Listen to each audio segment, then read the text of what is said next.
hide where shadows hide behind the silver screen. One team dares to reveal the secrets. Dive deep with paranoid American Tommy Truthful and the rest of the Truth Mafia as they decode the hidden messages in movies we thought we knew. From ancient myths to modern politics, from gematria to the darkest corners of the occult. Prepare to see cinema in a whole new light. Welcome to Conspiracy Cinema.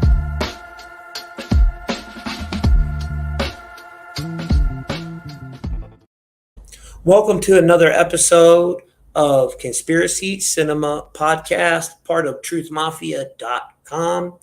And the only reason I really labeled it Conspiracy Cinema instead of Truth Mafia Podcast tonight, because we are going to be talking a little bit about one of these movies, which is called Cabin in the Woods, although the whole podcast is definitely not about that, but that's why I used that intro.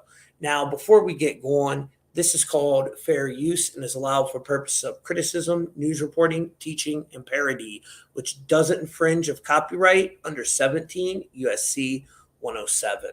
So first, I'm going to show you guys a clip of what really got me inspired for this. And as you see, we have two guests with us tonight. My brother, Paranoid American. What up, y'all? What up, brother? And my dude, Joey, from Libraries of the Untold. What's up, Joey? Hey. I'm excited about this one. So I'm going to show you two where I kind of got the idea to even do this video. It was from one of our Truth Mafia members.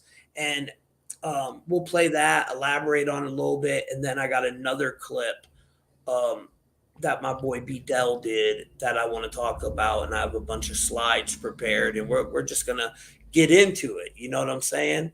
All their links, guys, is down below in the description. Make sure you go check out our website, truthfultv.com. We have a mega sale going on today and a bunch of new content over there. I mean, it's unreal what we got going on. You owe it to yourself at least to check it out. And that's on truthfultv.com. We also are doing holistic counseling now. So if you wanted to talk to Tommy, we don't just do the dream interpretations and the readings no more to find out if you're an NPC or a first player character, which we're going to go over NPCs tonight too. I got a whole slide for you, but because they're way more than you think. We also do holistic counseling. It's $44 for a half-hour session. Now, guys, you know these big stream media platforms, they got trillions of dollars behind them. People like me, Paranoid American, Joey, we are self-funded by our followers. So, you know, it helps when you buy merch or get a decode or join the membership, become a made member of the Truth Mafia. All them links are down below. So we love your support and we thank you. That's the end of my little plug real quick. Let's play this video and here we go. Can technology summon entities into our reality? Maybe they can do both. Technology and the occult have overlapped throughout history. Charles Babbage, an early father of computers, tried to summon the devil when he was a young boy. Elon Musk in 2014 said, with artificial intelligence, we are summoning the demon. Gordy Rose, founder of D-Wave, Kindred AI, and Sanctuary, in 2017 gave a presentation titled, Super Intelligent Aliens Are Coming to Earth. In this presentation, Gordy discusses the transition that will soon take place with regard to advancements in AI, which we all know is hot right now. So hot right now. He goes on to say this about the super intelligent alien AI. They're not going to be like us. They're going to be aliens. And they're going to be, I'm sorry to say, way smarter than every single person in this room in ways that we can't even comprehend. These things that we're summoning into the world now are not demons. They're not evil.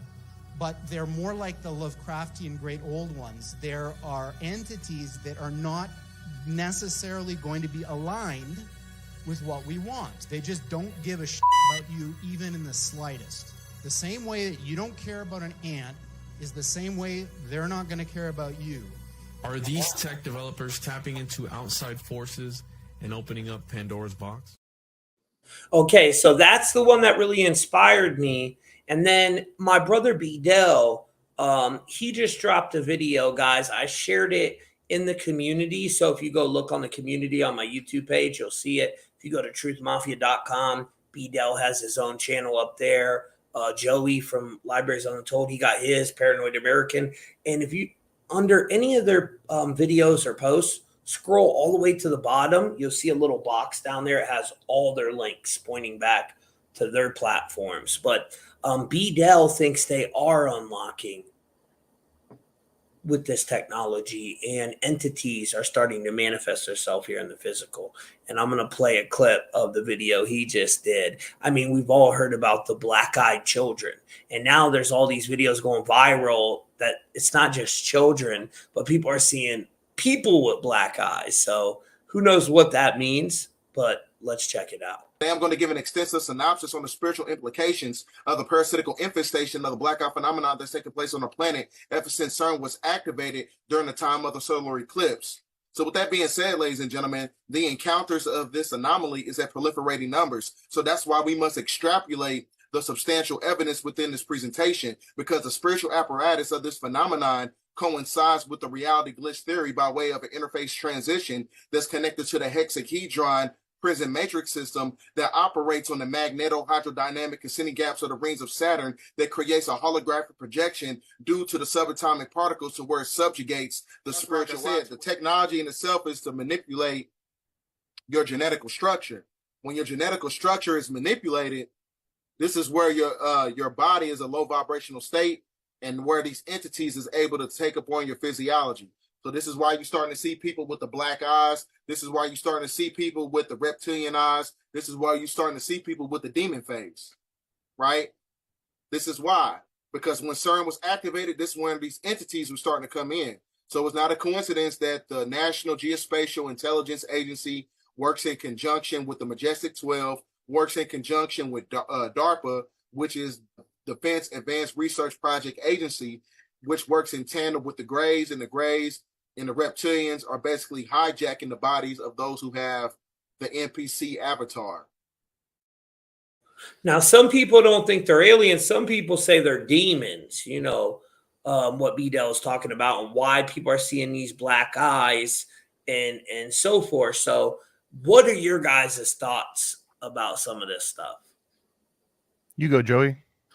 Well, I hate to come out of the gate swinging with devil's advocate here, but I suppose that might be why I was invited on the show. I am a... Wait, who had you come here? You just said the devil had you come here to be his advocate? No, I said... But actually, that's a perfect example of what I mean is that, and thank you for that, by the way, is that sometimes people will take a mouthful of words, and then as the gentleman we just listened to said, extrapolate. They might extrapolate several literal meanings from those metaphorical allegories and put it into the real world in order to explain anomalies around him that may or may not be natural. Now, before I go and sound like I'm being a skeptic here, I want to be clear that I believe that Lovecraft was tapping into something himself that we can all tap into, and depending on your own personal vibration kind of changes what you're going to experience, what you're going to see. And you know, his father was institutionalized, and his father's stories, you know, that he had, the reason he went crazy, are very similar to our alien abduction cases that we have today. And alien abductions are hereditary, as we know. So these things got through to Howard Lovecraft as well. What I do want to kind of be on the fence on, however, is the idea that AI can pull those things into our reality.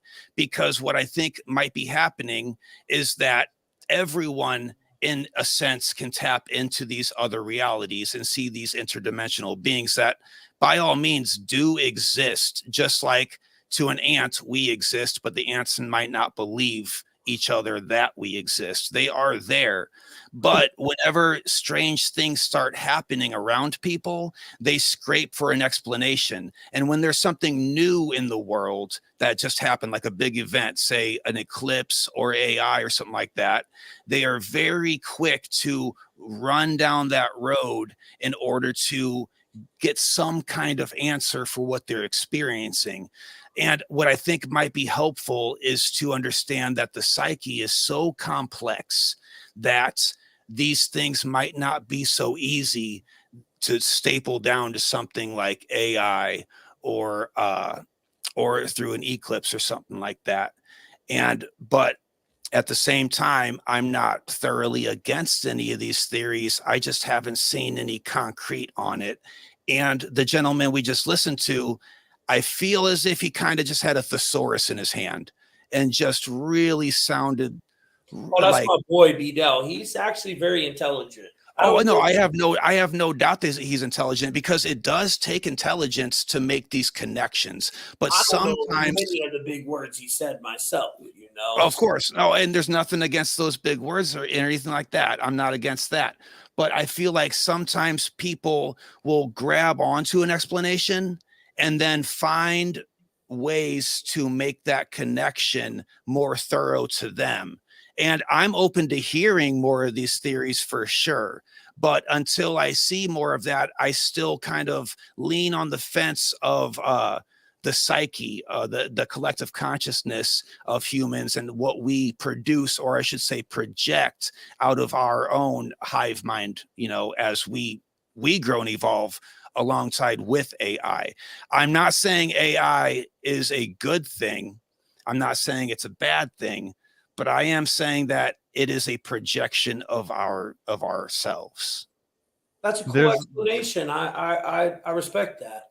Thank you. There's something about the way that Bedell goes about describing this too that I really like. And part of it, like, so I want to acknowledge 100% what you're saying, Joey, where like even I think a lot of people, especially when you first get started in the conspiracy space, there's this grand temptation to come up with like a grand unified conspiracy theory where you're able to connect every single thing together, which is a really hard thing to do. And sometimes it's a little bit fruitless compared to just drilling down on one specific thing. So something that Bedell does that I love a lot is that it sounds like something you've heard before, but then he'll be like, and here's why it makes sense. And one of the things that he did in that video was like, yeah, we've heard about the shape shifting and you heard about demon faces and stuff.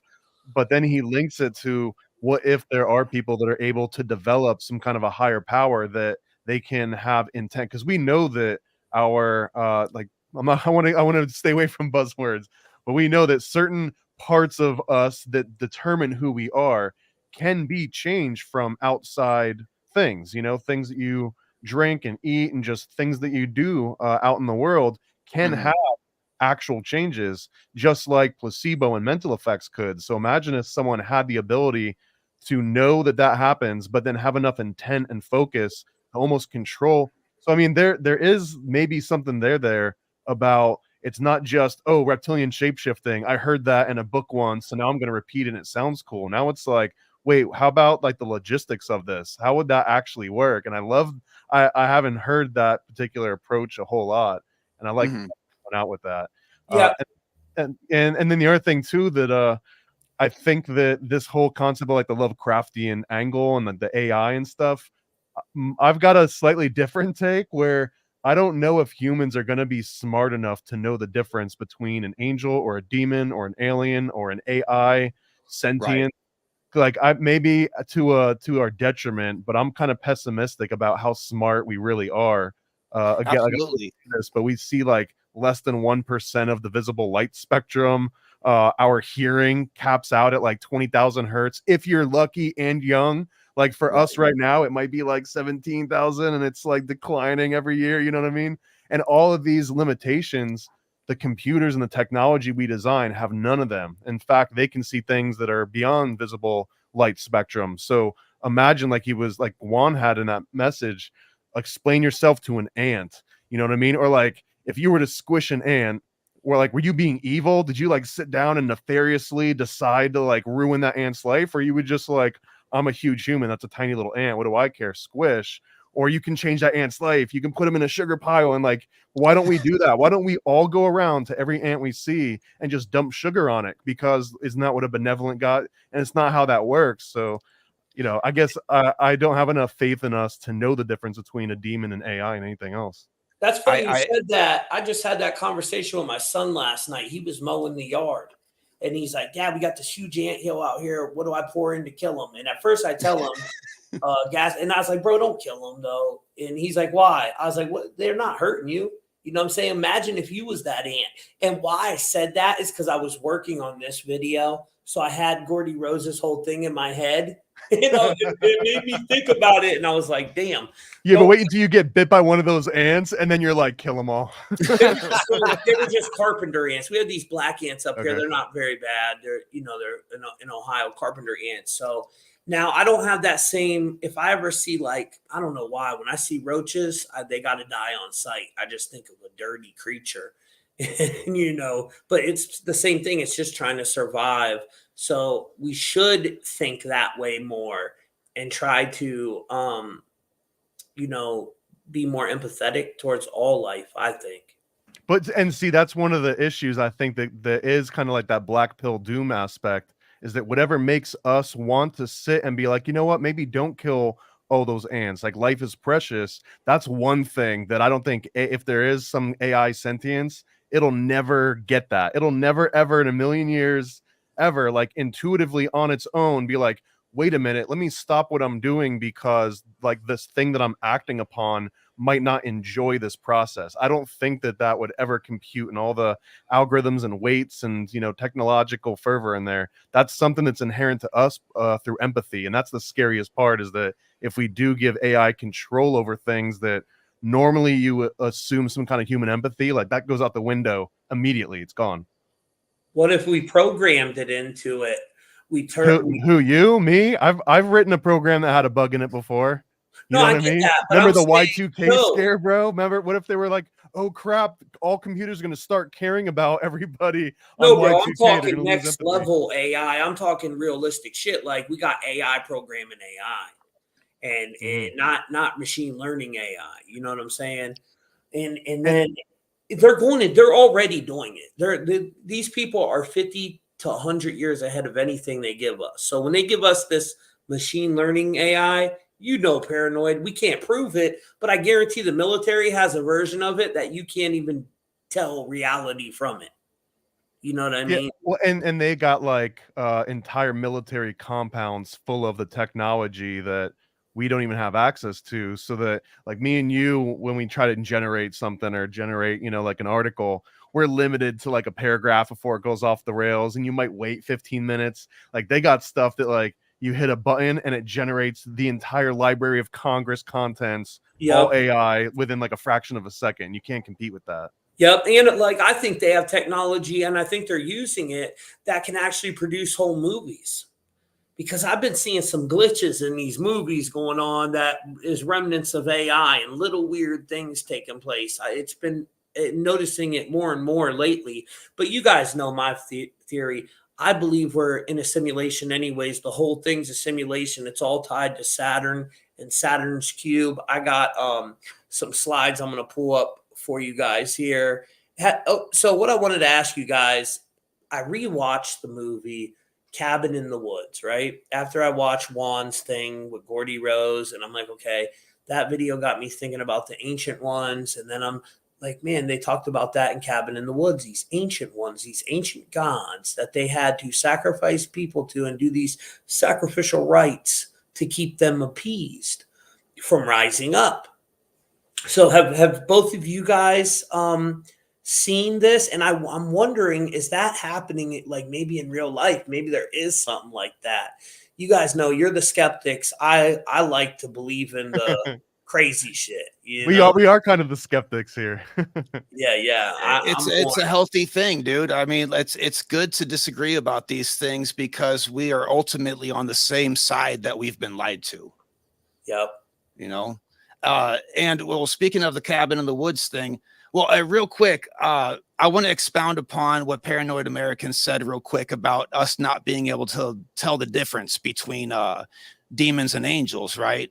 If there was a cat with a hook stuck in its mouth, from like a fishing lure or whatever, and you were pulling that hook out of its mouth in order to help that cat will assume that you are a demon, and or whatever equivalent of that is. And I think that's important to remember when going into these things, because they can be likened to, say, like nightmares. We have nightmares at night because our brain is trying to prep us for something that we are not prepared for in our soul. So we have nightmares in order to kind of make adjustments or whatever. But the Cabin in the Woods movie is brilliant, as the sacrifices necessary to keep these like evil reptilian gods at bay. And to go with Tommy on this, I believe that this is indeed actually happening in the real world, but not like we assume. The archetype of sacrifice goes back as long as we have mythology for it. But what we need to remember is that we have an amygdala in the back of our head that is left over from reptiles, because we, or debatably, came from reptiles. So we have a mammalian brain up front that's got oxytocin and produces love and caring. We don't eat our own babies, but we got this reptile back here that is just thirsty. I mean, bloodlust, and it's always pleasure before sacrifice. Whatever's next, McDonald's, whatever's easy, kill the youngest, right? The sick one. And it doesn't want to work to achieve, it doesn't want to wait. The marshmallow test, right? They give it to the kids. They say, hey, you can have this marshmallow, or you can wait 15 minutes. You get 2 marshmallows, right? It kind of divides the patience. So the reptilian thing is real, because we have an amygdala back here. Sacrifice in itself kind of represents our ability to hold off on things that aren't right for us right now. Say, for example, McDonald's instead of a home-cooked meal. It's super easy and you get it now, but it's essentially bad for you in the long run, and that reptile, that evil that comes up. However, if you sacrifice first instead of have that pleasure first, say make a home-cooked meal out of spinach and fucking, shrimp, I don't know, choose your favorite.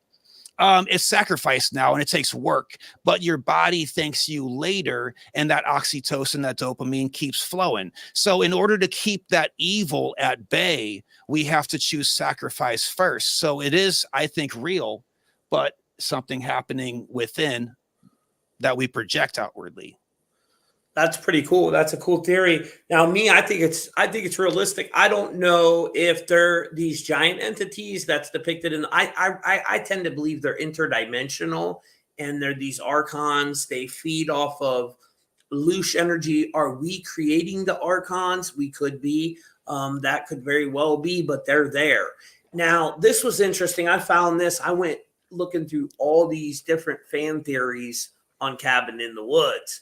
And this was a pretty good one. It said, so in Cabin in the Woods, we have people deliberately acting so that a specific ritual is carried out on a yearly basis, but man has been around for 100,000 years. And how would you figure it out in the first place? I disagree with that 100,000 year part, but whatever.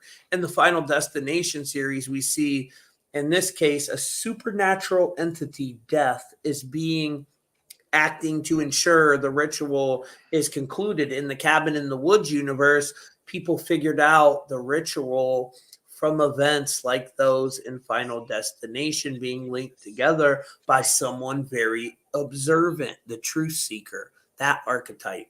You have the same one always, the person that can see. Cabin in the Woods seems to indicate the ritual is a yearly thing. The Final Destination series seems to indicate happening yearly for at least 4 years in a row. And that 4 years in a row thing with Final Destination, 4 is a number of death. In a lot of the Asian cultures, it's very similar to how they pronounce the word death. So maybe there's a connection there. And we have the 4-year election cycle. Every 4 years, we go through election cycles. So that's what I'm thinking. That's when they really ramp these rituals up. You guys ever notice that during the election cycles? I don't think there's a coincidence there. I do believe that our government is deeply embedded into death cult. mythology. They are in some death cult, bro. I'm with you on that one, we might 100%. Not my party though. It's only the other parties that are into that stuff. Oh, of course. Yeah, that's the thing though. They say, you know, well, I'm a conservative. Only the Democrats do that, and but no, it's the same thing. That's Bohemian Grove, bro. Bohemian Grove's like all Republican. That's all conservative with the air quotes. Yeah, it's the Pillars of Solomon, the red and blue, Jacob and Boaz. I mean, people are dumb to even think that they control both sides, right? And then red and blue's not evil either. People are like, oh man, these colors are evil, these symbols are evil, these numbers are evil. None of it's evil. It's what it's what the intent is behind it, what it's being used for. They take sacred colors, sacred numbers, they invert it and use it for evil, but that doesn't mean the color red is evil. Like the swastika. Yeah. That doesn't mean the color red just means Satan. You know, like you'll hear a lot of people say, that's crazy. Actually, red means the sacred masculine and represents the sun. If you really want to get down to it, that's the energy of the red. And the blue is the sacred feminine and represents the moon, Isis, Ra and Isis. You know, you have them, or Osiris and Isis. You could go that way, but it's really Ra. That Ra energy is the sun, because Osiris is the god of resurrection, and his green color, that's why he was green. Green is a color of resurrection. So that they use certain colors. Green also is your heart chakra. So we noticed, like with the eclipse, they was telling everybody to dress up in red and green. You know, that was a major ritual done on certain ley lines. It was a massive energy harvest. Now, there's a lot of theories to this. People think that they use that energy with CERN, and CERN was a lot, you know, it was online at this time, to open some portal, and they made a deal. The real crazy conspiracy about it is that went viral, I might add. So that's the first thing you should kind of be like, oh, they control what goes viral. But I'm with this theory. I mean, it sounds like something they would do, but the only thing that worries me is that they allowed it to go viral. So they said that our government made a deal with these entities, and that they needed Loosh energy to be able to come from their dimension into our dimension. And during the eclipse, there is some videos out there, guys, that I can't explain, that shows like some crazy things streaking across the sky in front of the eclipse. People was sharing videos saying it was a dragon and all different kinds of things, right? Which we're going to get into the dragon, Draco, how that ties into Dagon and all that. But the conspiracy was that our government let these entities in. That's the first thing they would do, is to try to hack a deal with these guys and start negotiating right away. Yeah, pretty much. They would weaponize immediately. And what caught my attention was that the guy who's responsible for CERN died on the 8th during the eclipse. And right before that, CERN announced that there was a ghost in their Hadron Collider. Yep. And I mean, that puckered me right up. I was like, well, he got my attention. Well, they didn't say it was a ghost. They said it was a four-dimensional entity. They had a lot of special words to go with it, so they could dance around the word ghost. But what they meant was a disembodied, a non-physical intelligence. Yep. And over here, you know, let's call it what it is. It's a ghost. I mean, four-dimensional entity. I like that, but show me that fourth dimension of this thing before we go, you know, jump into it, you know? Well, I got a thread with the colors and the Loosh energy and all that I think ties some of this, because like physics wise, red is a low vibrate. It's a lower frequency on the scale. That's the Roy G. Biv, you know, red, orange. I'm not going to go through the whole red, orange, yellow, green, blue, indigo, violet. That's Roy G. Biv, and that describes the actual linear progression from a simple frequency into like a more complex, higher frequency. And when you were saying that green is the color of resurrection, it sits right in the middle of that spectrum in Roy G. Biv. So you start at this lower vibration. This is that red. This is the sun energy. You get Right. into the green, and then it gets all the way up into the. And when people say blue, usually when we're talking about like blue light, we're really talking about indigo violet with some filters applied to it that'll let it get knocked down to other kind of shades. In fact, even white LEDs are typically like a bright blue violet that they add a little bit of like a film to, and it just filters out some of the other colors so that it looks white. But a lot of them are really blue or violet lights behind it. And this is the same kind of light you're supposed to not look at because it keeps you up. It keeps you awake, like these blue lights. And even if you have one of those fancy alarm clocks that's supposed to like wake you up naturally, they show like a glow, like a reddish orangish glow, because again, those are like these simpler frequencies of light that feel more natural versus like this moonlight, this blue light. So that also represents kind of like this Loosh energy, where if everyone's just constantly being bombarded by these blue, indigo, violet lights constantly, purple lights in all of the new overheads, you know, on the streets and everything, all the technology views, all blue light, that's almost just like amping everybody up. It's just like added noise of the system, getting us all worked up. So now there's more Loosh energy. It's almost like having free radicals in a system. Now you can go out there and harvest all those free radicals a lot easier. This has been used for a long time. I think harvesting Loosh through colors goes, well, red and yellow is an appetite stimulant. It makes you hungry. Look at any logo by a food company, but then you go into the restaurant, what colors is the inside? It's all gray and blue, in and out, you know, that turnover rate. Advertising, the news, they pump these colors out in certain orders, certain frequencies, particular patterns that get you all riled up. You know, have you ever, you know, Fox News has red, that's their big color, and they flash it between blue and then certain spots between them. Have you ever seen somebody leave watching Fox News calm? It's impossible. You know, they're giving them like a recipe for hatred, for anger. But like Paranoid says, and it doesn't mean that red is evil, but it's a tool that can be used to get people thinking a certain way. You mix red with a particular message, and then you get people on your side or ramped up, whichever it is you choose. Oh, 100%. Yeah, you know, you're right. It is being used for evil. Like if you look at my logo there for Tommy Truthful, what colors do you notice? The red and yellow. And that's because what it equals in Gematria, it matches my vibration, my frequency, what my name equals. Everything I do is numbers. And when I do the decodes, I usually tell people what colors vibrate with them. And I have hints of green. Well, if you go look at my website, truthfultv.com, it's all orange and green, right? And the orange we know is 33, which is a holy sacred number. It's not evil. The number 30. So many people think the number 33 is just evil, and it's actually not evil at all. But you know, you'll never convince. I call them kindergarten truthers. They really don't understand the occult science behind it all, so they just think everything's evil. I don't understand how a number could be evil, like on its own. It's right. Weird. It is weird. We're going to talk about. Y'all heard about the letter F, bro? Letter F. It's out to get Stay you, away dude. from that one, bro. Stay away. Yeah. People are out here like, and I'm like, dude, stop.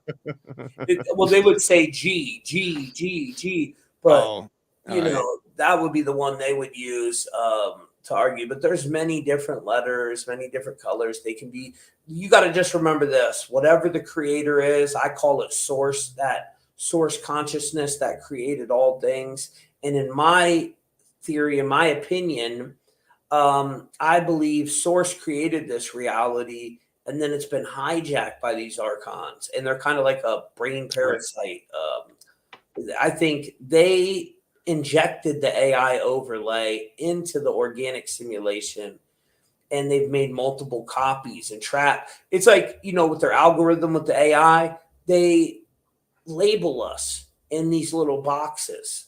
So, we know you're conservative. We know you're liberal. We know you're a true seeker. We know you're not. You're a skeptic. So they got all these boxes, and like a person like me, the truth seekers, people that are into that type of stuff, we're on one version of the internet. And then other people are seeing another version of the internet. Yeah. And then the sheep, they're seeing a whole different version of the internet. And it's all controlled by some type of entities that human is working with. That's my opinion on it all. If you want to trip out to something weird, man, Google something on your phone and then go find a soccer mom and Google the same thing and get an entirely different world of results. I do it with my VPN, brother.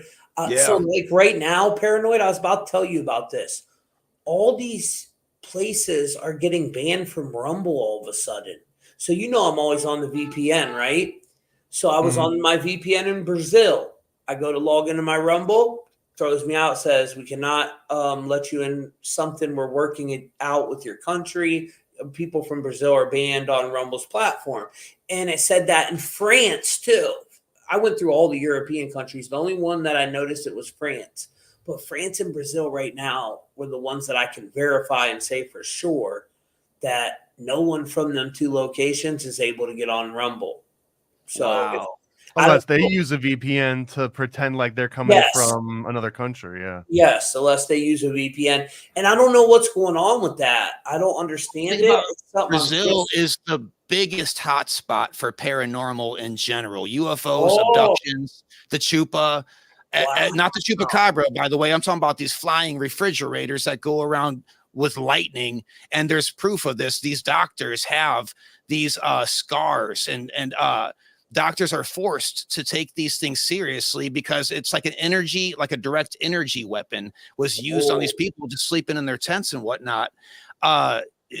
Brazil is crazy hotspot for paranormal. And then you got France. That's number one for like philosophy right there. So it would make sense for a certain higher up to kind of ban those two.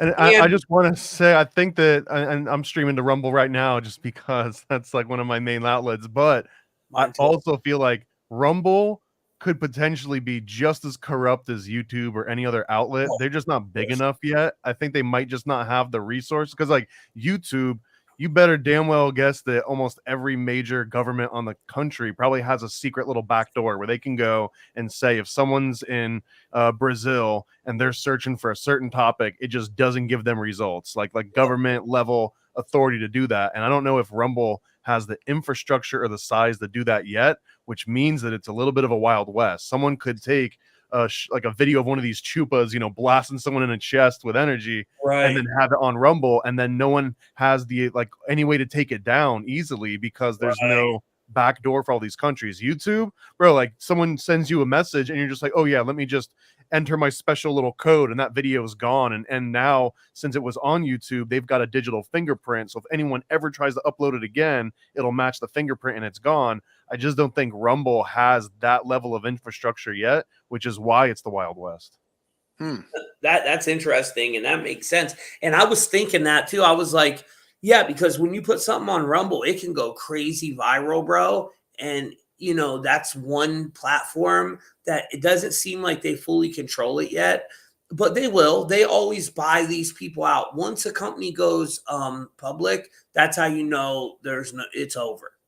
Or if they just take the wrong private venture firm, if the right venture capitalists join on and they do like a 51% push you out, it might as well have gone public and letting someone do the same thing. Yep. So you just got to keep your eyes on that stuff. For right now, it seems like Rumble is one of the better organic sites I've never had one thing taken down on Rumble. Nothing, bro, ever. Yeah, I never, if I'm just going live to Rumble, I'm like, screw it. Let's show 20 minutes of a movie. Let's play the whole album and talk about it. It's so freeing, though. It's like, I wish every platform could be like that, but we don't live in that reality right now. No, we don't, but we do live in a reality where we got 500 people in this live, so smash that like button. Yeah. Smash that like button. Make sure you guys go check out Paranoid American and my boy Joey. So let me get into these slides now. Was you seeing them when I was presenting them before, Paranoid? I don't know if I was. Here, I'm about to share screen now. I'm trying something new to see if it'll let me just share. Can you see what I'm seeing? Yes, Cabin in the Woods, actually about entertainment industry. Okay, so all right, now is this the okay? Let me get to the one part. Okay, right here. Cabin in the Woods is actually, this is a theory of theirs, and this was 12 years ago after they watched Cabin in the Woods.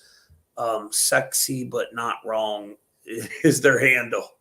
Sexy. You might have to read some of it because I can't see the smaller text.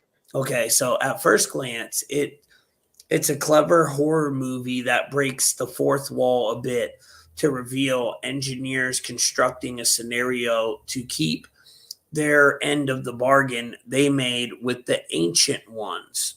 The way it goes, they elaborately sacrifice a group of young folks, the virgin, the athlete, the scholar, and the fool, which are all archetypes still. So then what she says, now it feels like you've seen this a million times before for a reason. It's basically every horror movie you've ever seen. And if a good thing to look into is Jung's work on these archetypes, because that's what that is. A bunch of people get isolated, and usually their own fault. Some monsters come, and she has the S, comes and kills most of them.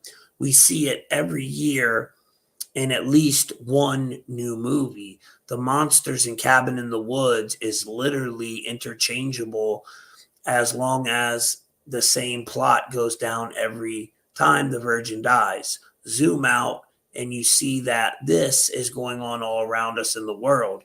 They have monitors of the stations, and one of them happens to be in Japan, where The Ring, The Grudge, any Asian horror movie is going on. Back to the ancient ones, the audience.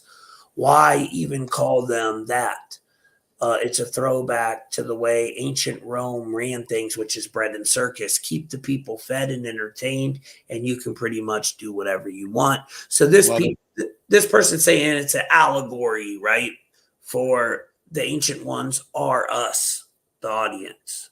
I think that this interpretation is absolutely perfect, except for the word actually at the top and the word literally in the middle, because AI. Right. Well, what I think's happening here is that she has a perfect interpretation of this movie to herself, because interpretations of movies, just like any other allegory, is subjective. And it does mean that 100% does mean that, because that is what she got out of it. Just like a System of a Down song, whatever that song means to you is exactly what that song means. So I agree with her 100% on her interpretation. I just thought it was a cool one. It wasn't one that, it wasn't one that I would have came up with at first, but I thought it was cool to share with you guys. Yeah, I love it. I agree with this one, and I think that there might be like a practical sense to this too. Like for example, what if it's almost, and this is a devil's advocate approach. This isn't like maybe necessarily my thought, but devil's advocate would be, what if people need to go through like these little bouts of fear, like going to horror movies? What if people need that? Because if they don't go through it in a theater, then they're going to have to feel that same thing out in the real world somehow. And the only way you're going to feel that particular feeling in the real world is by actually putting yourself or someone else in actual danger. So this is almost a way to like placate us, to let us get like back in touch with that very natural feeling that we don't get to do in the modern world. And it's like a controlled way of, well, if we're going to keep people in check and let them go through these feelings and like vicariously live through these people on the screen and stuff, why not make a buck while we're doing it? Why not give them a big bag of popcorn and like a little designer bucket on top of it while we're doing it? Like, let's make a buck and kind of keep it placated. And I'm saying the devil's advocate part is that there might actually be like a neutral or net positive aspect to that, because if they weren't draining your loosh through horror movies, then maybe you're like out like picking fights with wild dogs or something that fulfills something that you're not getting through Hollywood. Well, I feel like you're spot on, and I'm almost mad that I'm over here like nodding my head like, yeah, and you're like, this is devil's advocate, and I'm like, but whoa, because it's catharsis. We just like if you are doing exercise in the gym, it's not pleasant. Your psyche is also a muscle that needs exercise. In order to not be allergic to peanut butter, you need to be exposed to a little bit of peanut whenever you're a baby. If you are in a bubble and you're not exposed to things that are absolutely horrific, then you are subject to being the biggest victim on earth. And that's not necessarily virtue. That's just being a little bunny. You know, you want to be tempered in this kind of ability to have a high threshold for horror. And I'm not saying that that is their idea in order to help people. I think that most horror is for fun because we find a lot of entertainment in it, but it is a really good way to, as you said, like a controlled environment is the best way to experience pain. Well, I also do believe that they're using horror and first shooter games to desensitize this generation, because with this new generation, this will be the generation that's growing up now that will be controlling the AI robots for the military that they already have. I mean, Boston Dynamics have came out with a new robot recently, and you know, we're not talking 100 years from now. We're talking in the next decade. I just know anyone that's joining the military right now in any kind of a technical field is going to be working with AI like this year. Right. Like we're not even talking about a decade. If there's anybody here listening, I don't know this for sure, but I heard it from slightly credible sources. The controllers for drones are quite literally Xbox controllers. This is something that I read twice and then heard. That's 3 strikes for me that I'm like, there might be something to this. I don't know if that's for real or not, but it's I don't see why there couldn't be. It's just X, Y, Z axis with inputs. That's all that is. It probably is. In the Xbox One, I think it's the most popular and more comfortable when you go for kids out of PS, you know, an Xbox. They usually. Well, I mean, they're the same controller essentially, right? I'm gonna get all right. Someone's gonna yell at me for that. No, they're a little slightly different, but slightly, but pretty similar. Yeah, I mean, they're I just imagine someone showing up for battle and they like whip out their custom PS5 controller, and everyone's like, "Damn!" Right? They got the all chromed one. Remember when it's all when the PS first came out? I had a gold one. And I'm talking when they first were like when there wasn't a cord no more. I had the gold cordless, and I would, you know, I used to take that bad boy with me like my gun on my side. I thought I was so cool with that gold badge of honor, dude. Stick. Well, I would play at other people's houses with my gold stick. I would never use theirs because first of all, I'm OCD. And these people don't even wash their hands after they go to the bathroom. You know what I'm saying? Then they're playing with freaking games and stuff. Nah, I'm cool. I can't do it. So what I was thinking, the ancient ones in the movie Cabin in the Woods, it's all like this digital reality in Cabin in the Woods, right? They find out they can't get past the hologram. The dude tries to jump on his motorcycle and he smashes that holographic wall and falls down and dies. So they realize, oh man, we're trapped in some type of hologram, and that it's the ritual taking place, but it's all digital, really. The monsters are real; they're from underneath. They're being led up, and I kind of look at them as the lesser gods when you're talking about H.P. Lovecraft, the ancient ones, and Dagon. I got this little. It's just a little cute thing here. It's awesome, though. I like that. Yeah, you got Cthulhu, Dagon, the Deep One, and you got this one down here, which was very interesting. The King in Yellow. Now, remember that movie I decoded, guys, Detectives, where we found all the pedo stuff and the deer antler symbolism? Go on truthmafia.com, type in deer, DEER, and this post will pop up. I've been updating it every week for probably 6 months now. There's so much information in it, it will blow your mind. And in that movie, season 1 of True Detectives, which is on HBO, That's who they talk about, the Yellow King. That's who they're doing all them sacrifices and rituals to. Did you see True Detective season 1, Paranoid? Yeah, I've seen them all at this point. It's so good. So do you remember the Yellow King they talked about in season 1? I don't remember the Yellow King. I remember all the antlers, and I remember the Here, I'll general pull it up premise for of you. it. Here, let me pull it up and show you guys real quick. I never put together that True Detective was talking about Lovecraft. That's awesome. Oh yeah, I never did it. I didn't either until last night. Hold on. Let me pull. Have you this seen up. all the seasons or just the first season so far? Oh, I've seen them all, dude. All of them. And broke it down so many times. I just love it. It's one of the only one I didn't like is season 2. That one was stupid. Did you like season 2? Which was the one in season 2?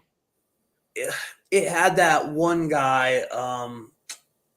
Damn, what's his name? He's supposed to be a funny guy. It was interesting because they cast like comedians in a lot of it. Fargo did that too. Have you seen the? Yeah, Fargo this guy's series? a comedian that's in season 2. His name starts with a V. I cannot remember his name. Vince Vaughn? Vince Vaughn, right? Yeah. Vince Vaughn's in season 2, and he does good and all, but it's just stupid. So let me show you this. Okay. Entire screen. That way I don't have to go back. I want to see your breakdown of some M. Night Shyamalan in the future, Tommy. Oh, yeah. I got you, bro. Oh, we still got to do Devil, man. We've been talking about that forever, where they get caught in the elevator. That's one of my favorite of his.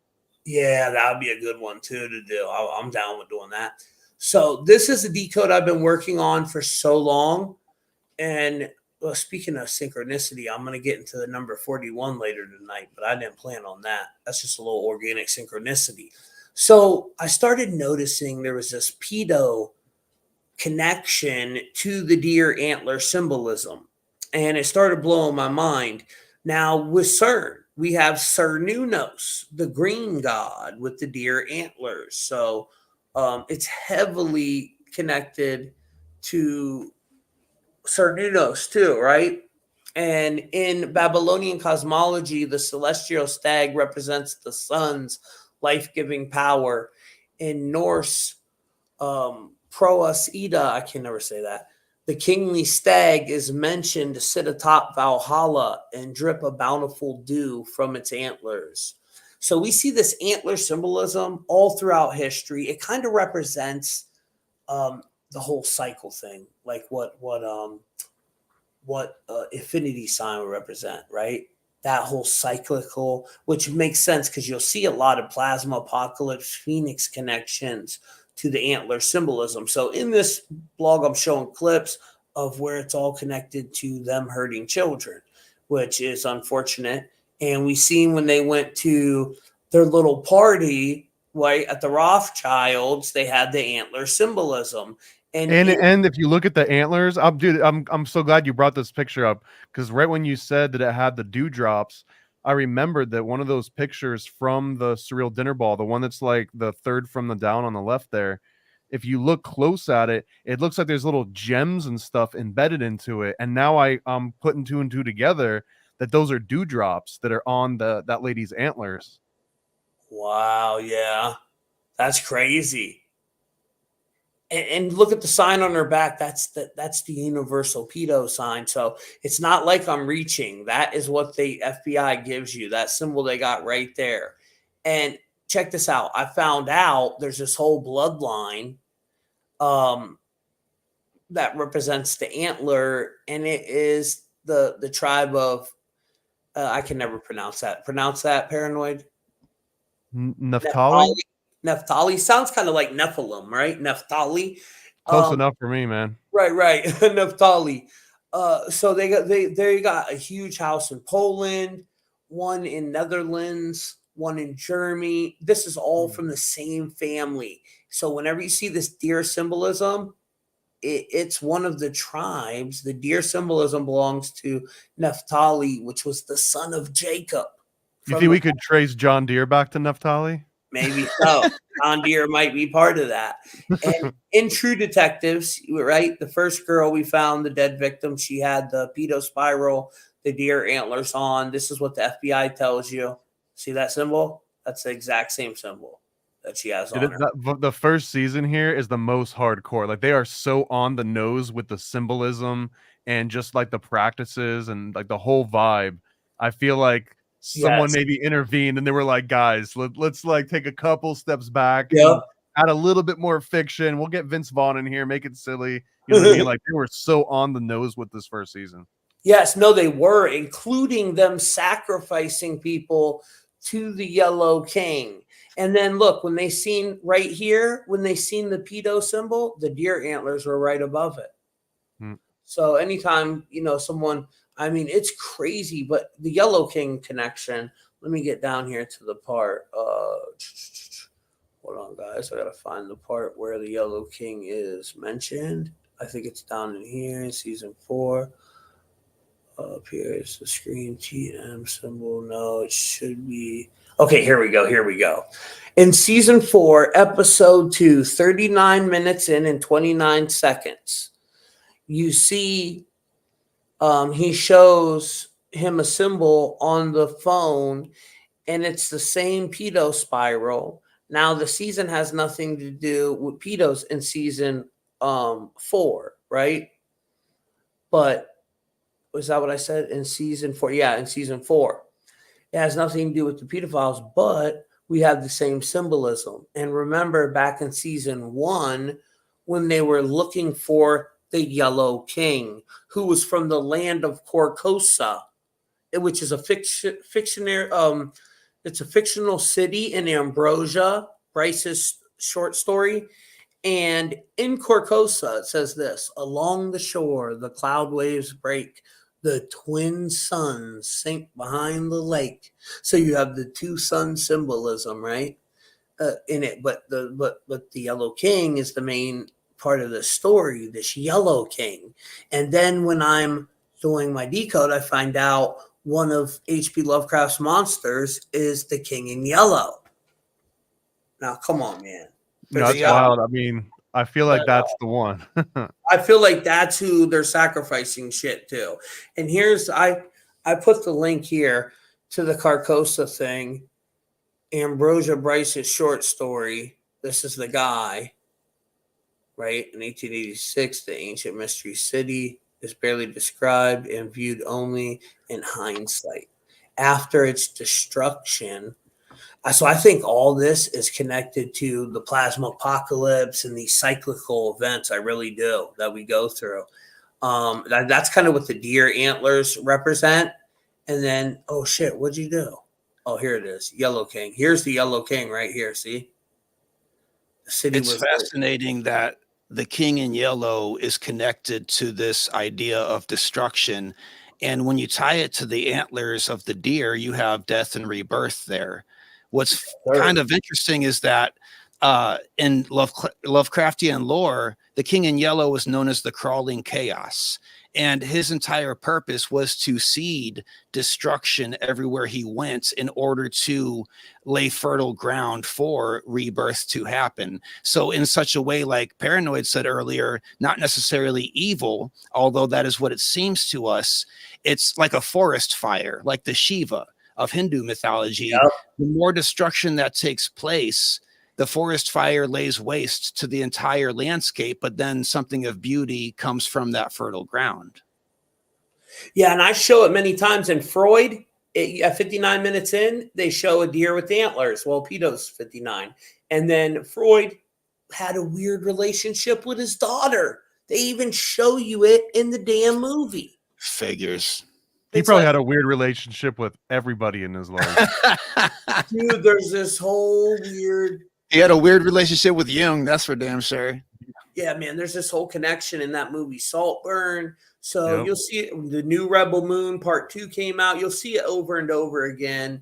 And it is tied to rebirth, like just like Osiris. There's Chester's dad right there. Yeah. And people were like, oh, this is a secret drop from Trump and the White Hats. No, it's not. He's holding up a 14 and a fish on the other.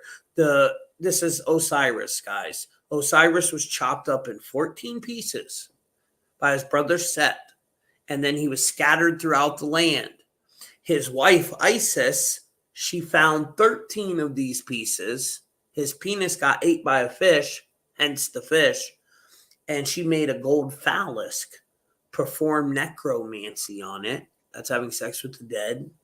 And Horus was born from that unholy union, little Horus. So Just a totally normal picture from Hillary Clinton's actual campaign manager. yeah, I'm curious, what is the actual, like, what are they saying the meaning of him holding up his hands like that? Well, they said it was 14 kids got rescued, or no, 14 kids. I forget the whole thing about it. It was something about 14 kids, though. Something to do with 14 kids. And that's a weird way to depict that. Yeah. There's also one line of that he's got a cut, or he's got like a band-aid on his left hand. Yes. And there's a Marina Abramovic actual ritual that she has described, and part of it's, and it's like written in blood on a wall somewhere, but it says, cut your left hand and eat the pain. Yes. And lo and behold, he's got like a cut on his left hand. He's holding this, and this was released in like kind of tangential to some Marina Abramovich stuff that came out, but he also had a picture of him with like a cannibal painting that was, I can't remember what it was called, but it's just like a bunch of dudes in business suits standing around a table with like, you know, cutlery, and there's like a human body in the middle of the table. So all this got released at once. It is tied to ancient sex magic symbolism, so there is that element to it, what you just mentioned there, Paranoid. But what they was saying, they wasn't even talking about that, what you just said. Yeah, no, there's been a million, like, I guess a better question is, what is he really doing? Let's say that all the conspiracy theories are wrong. Let's just say that for a discussion. What the hell is Hillary Clinton's campaign manager doing right now with the fish and the 14? And like, it's so not just like, oops, it was a blooper. Like that's a very intentional act, whatever's going on. I think the Osiris thing goes the best with it. Agree. I know all the other ones don't make no sense to me, that there was 14 kids sacrificed or something. That's what the original one was. The original. That seems like low numbers for Podesta, to be honest. It was like some huge drop shit. But what you just said, there is an element of truth there. It does tie into the spirit cooking, ancient sex magic, and all that. Whether or not the Band-Aid on his finger was real or not, that's what they were intending with the image. There's power in images, just like there's power in symbols. It's sigil magic. An image is very powerful. A matter of fact, my brother Donut did a whole video on this before about the power in images and stuff. So shout out to Donut Factory. Go check them out. If we got to speculate, because that's kind of what we're here for sometimes, but if I'm going to speculate on this photo and what's going on, this is him showing his new Cub Scout badge to all the other occult Cub Scouts out there. Like, hey guys, I figured out how to do the knot. You know what I mean? And who the hell knows what the knot is, but it's something that he knows about. Something he knows about, or is it this? See the fish? Okay, this goes right with our conversation. So is it, let me skip down here, skip a few of these, and we'll come back to them. Okay. Dagon, we got that 41 connection with Draco, Awake, Abaddon, CERN. So just remember that in your head. The fish is the fish Dagon. Yep. Which is, they say that Jesus represents the fish. That seems to be a lie. Dagon was one of H.P. Lovecraft. Christianity tends to adopt just about anything. Yeah, well, he was really a god of the Philistines and ancient Babylon. But, Christianity, it seems like they really worship Dagon. Let's just be honest. The Catholic Church seems like they are high priestess of a Dagon death cult. It's like one of those things where they don't seem to intentionally worship it, but as they conquer different lands, whatever holidays you have, whatever symbolism you have, they're like, well, it's ours now. See, I think they intentionally worship it myself, but I respect Catholics. Yeah, I respect your opinion, though, on it 100%. Now, one thing I noticed when I was looking into these ancient Dagon cults is the 8-pointed star, and this is supposed to represent Nibiru, right? The winged planet. So we have that connection to portals, because I did a whole breakdown on the 8-pointed star, how CERN has the 8 bars going around it. In front of the Vatican, they have the 8 spokes on the wheel. It's supposed to be called the Star of Inanna. Inanna's name in cuneiform has the 8. And we know the 8 ties back to Saturn and all that, but it's portal symbolism. So I think these entities, these Lovecraftian Old Ones, are ancient ones. I don't think they're coming from another planet. I think they're coming interdimensionally. A lot of these different creatures, not just Lovecrafts. Think of all the entities, bro, that millions of people have seen around the world, right? What about Mothman? Have you guys ever heard of that dude? Of course. Hey, can you go back to that previous slide really quick? Yes, sir. The one that had Dagon and the mitre caps and the Catholic. Yeah. So like the fact that you brought up Nibiru over there on the right, this is wild. So when you told me what we were talking about tonight, I had to go and dig up this book here. It's Mysterious Monuments by Tex Mars. And there's this passage in it that I vaguely remember, but I had to look it up. And it's blown my mind because in this book right here, Tex Mars actually says that Dagon is Saturn, and that Saturn is Oannes, and that it's Shiva, and that it's also Nibiru, that it's all the same god, just depending on who you are that's worshiping it. He mentions that the Masons know it as Oannes, the guy that came out of the sea, and that like the Babylonians knew it as someone, but that it's essentially Neptune is Saturn, is Nibiru, is Dagon. It's all the exact same god known by many. And that's kind of what Joey was saying. That's almost like Christianity, like, oh, that's a nice god you got there. You know, sure, it'd be a shame if someone adopted them. And that just kind of keeps happening. So when we talk about Kronos and Saturn, we're talking about Dagon. Right. Well, the Dogon tribe, whenever they talk about the Nomos, who were fish, they were aquatic aliens, so to speak. They talk about them coming through a portal. And the way of which they did that was from the 10th moon of Saturn, is what they described it as. Wow. And the numbers back it up. So like I looked at every different cipher. So you got Dagon and 41, guys. Now this is a very mystical number. We know that 41 days after the 2017 Great American Eclipse, we had one of the biggest terrorist events ever, well, allegedly, which was the Las Vegas massacre, right?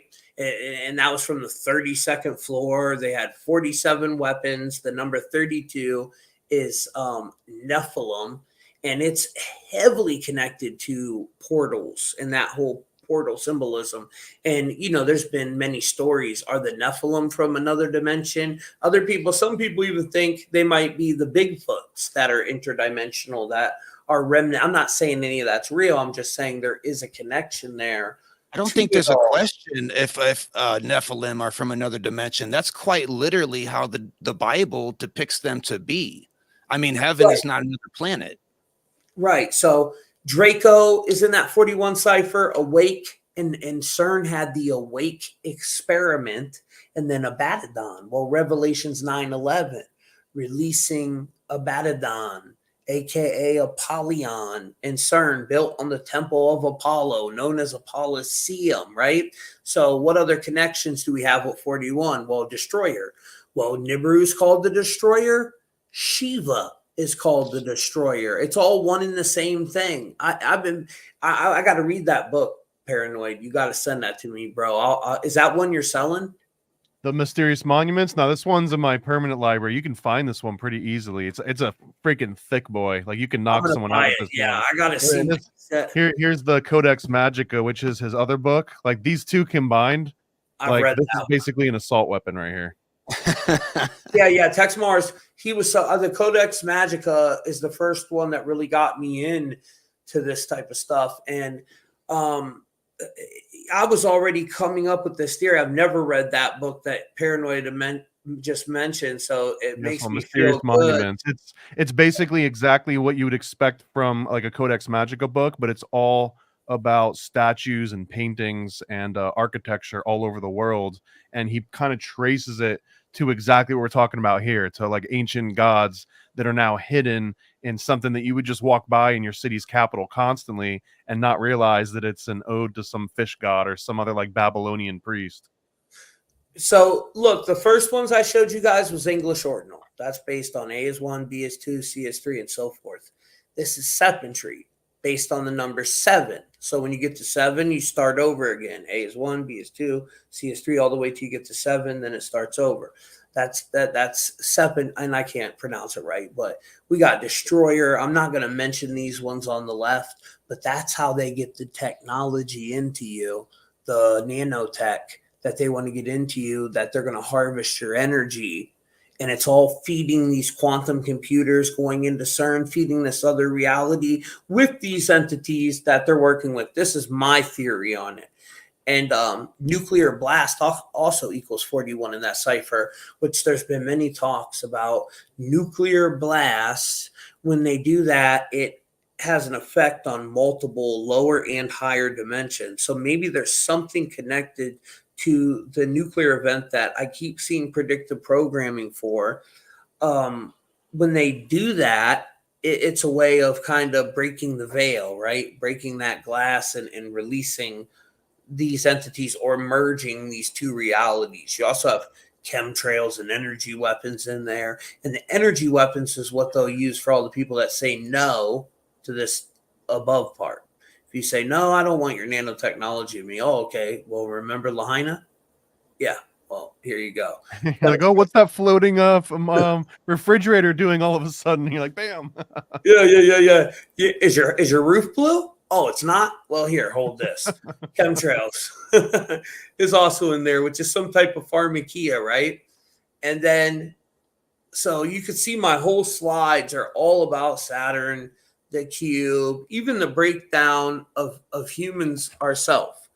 It's all tied to Saturn.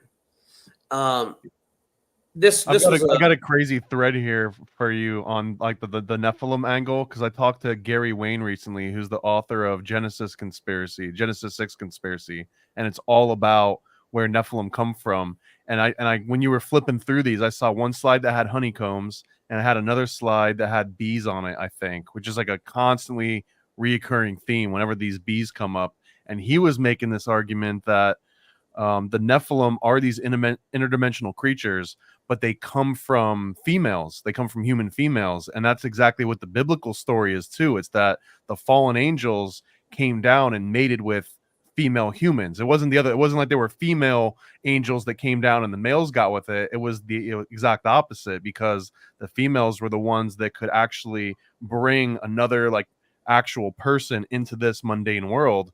So for the longest time, if you wanted to start a country, or if you wanted to create like an army, you would probably have a much doper army if it was all Nephilim giants that were on your front lines, if you had all Goliaths and no Davids. So people would start to covet the females that were known to be able to produce these like Nephilim giants. And that's the whole symbol, according to Gary Wayne, as I understood him, that's the whole premise of like this queen bee worship. It's that you've got this entire colony of all the males, everyone in the entire town and the entire city, and they just want to get like the queen bee to produce these giants so that they can be like the most powerful rulers. And that's why you take anyways, it was like a really phenomenal breakdown of how this queen bee symbolism is a direct reference to like Nephilim factories, right? Like if you wanted to go and rule the world or start a new country, you better go get some Nephilim babies on your side, because that's like step one of all this. Well, it is the hive mind. It represents that hive mind. So that's definitely 100% in. You know, with the hexagram. Speaking of cabin in the woods, guys, what was them little cubes that everybody was in? Now we know. Let me show you this part first, then I'll come back down to here. Hold on. All right, these cubes, right? That's where all the monsters were at underneath. They were down in them cubes. The various monsters in the film are not robots or illusions. They are real, and are sourced or stored under the cabin. Each year, the group that is being sacrificed is made to trigger the method of their death. In this case, Dana ends up reading an ancient diary that contains a spell in Latin that triggers the zombies to rise. Remember? They were like trailer park zombies or something. I forget what kind of zombies. They weren't normal zombies, though. But they were some special kind of zombie. And these are all down below in these individual cubes, right? These little hexagrams. So their new cloud city, their new Jerusalem that they're creating, that they tell you in the Bible. Yeah, welcome to the metaverse. Welcome, a matrix within a matrix, a dream inside of a dream. I say it all the time. That's really what they want to get you in, and that is with the the code red. They got to get that nanotech inside of you to merge you. We see them using a lot of marketing towards the youth to get the kids to do this. Well, the real big one is going to be that you're going to be able to be stronger, run faster, live longer. They're going to tell you, because a lot of people, they did a survey before, and I think a lot of these people lied too. But the survey was like over 70% of the people in the world are scared to die, which, a bunch of them people lied, because everyone's a little scared to die, right? Let's just be honest. Sure. And everyone's a little scared to die, even if you're I'm not scared of nothing. Yeah, you're a liar to say you're not. Even if you're a Christian, you're going to heaven, you're still a little scared of death. Yeah, do you wear your seatbelt? Yeah, why? Right, bro. I mean, I don't wear my seatbelt because I feel like I never figured that. It's just saying. My boy, you know why though? My boy got trapped in the car, flipped upside down, and the seatbelt was stuck on him. He drowned in like 4 inches of water. You believe that bullshit? It drowns in like 4 inches of water and can't get out of his damn seatbelt. I don't know if he's knocked out though. He could have been knocked out. Maybe that's why his seatbelt was still on. I don't know. I wasn't there, but it was literally like 4 inches of water in the car. Following behind him was all of his friends. We were coming back from the club, and the dude could have ran down there and pulled my dude out, but he had brand new Jordans on and didn't want to get his Jordans dirty. You believe that shit, bro? Oh, jail. Go to jail. If I would have been there, my dude definitely would have lived, because I would have ran right down there and got him out of that. But it just blows my mind how a material, like, now you ask that kid who did that, he probably regrets it every day of his life. Like, man, I don't even have them Jordans no more. And, Clemmy was my good friend, and that was his name. The tattoo I have on my hand, that's him. We called him Nutty. But so this whole New Jerusalem that's in Revelations 21, that's us as the human battery. This nanotech is turning us into antennas. I did a video with a couple clips of my boy Greg Reese's video the other day about it. They really censored it. You can find it on any of my social media platforms. Watch that, has an AI Terminator on the front of it. You'll kind of get what we're talking about here. But they're going to have even sections of this control reality. So they'll have the cloud city, which was in Altered Carbon. Remember Altered Carbon? All the rich people lived all the way up there on the cloud city type thing. Yeah. That was a Philip K. Dick thing, I believe. Yeah. Yep. And the digital cloud, and then the metaverse, they'll have the lower part of this reality for the poor people. So even in this will be segregated. You know what I'm saying? Even in this phantom matrix that they're creating, will still be segregated. And already in this reality, we're already living in some type of a simulation with a bunch of soulless NPCs that I will come back to that in just a second. But hold on one second. Let me get to this part. What was the part I was going to show before I started talking about that? Originally you were on the Mothman, and then I asked you to go backwards. So I think you were on Mothman. That's where okay, yeah. You went on a tangent. Yeah, I went on my Saturn tangent. I was trying to tie it back to Saturn, but okay, here we go. So let me just finish this part then. You guys know, I believe there's first player characters and non-player characters. And I just base it on the mathematics that it shows me the synchronicity, all these readings and decodes I do, which if you want to get yours, links in the bio on whatever platform you're on. Your name, if I throw it in a calculator, it's either going to have a connection some way to the number 63 or 64. And with Jupiter, aka Zeus, you have the planet Jupiter, right? And let's say, even if you believe in flat Earth, think of it as a sigil. They're charging it with energy, so it makes it real. The one planet, 63 moons, which is a total of 64. With Saturn, you have the one planet, 62 moons, which is the number 63. Non-player character, 63. Black cube of Saturn, 63. 666 is 63, which is us. That's the breakdown for us. All the world's a stage is 63 and 64. That's the one you'll have two overlapping matches with. And then look, Planet X Destroyer, 64. Phoenix Power, 64, matching that first player character. And they say this event, when they start opening these dimensions, Dimension X, Planet X, whatever you want to call it, the Destroyer, it actually activates certain people's dormant strands of DNA that give them certain abilities. Telepathy, telekinesis, and we can't prove whether this is true or not unless you're one of them people and it's starting to happen to you. Now, the soulless entities that are running you guys probably have these around you right now. I mean, your mom or your sister, and don't go out and do something crazy to your mom or your sister because you think they're an NPC, but they very well could be.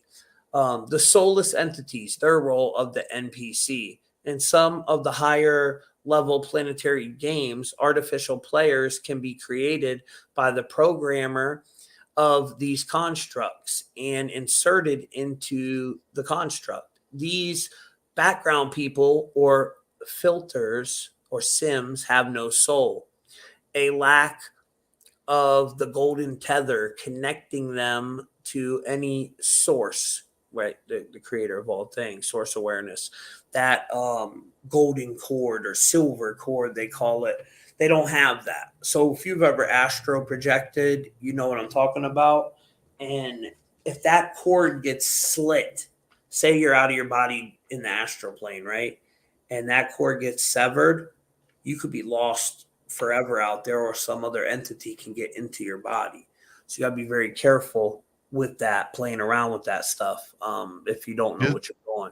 This is big in Rosicrucianism too, that exact concept of a silver cord that connects you to like the spirit realm. Oh yeah, I'm a Rosicrucianist. You didn't know?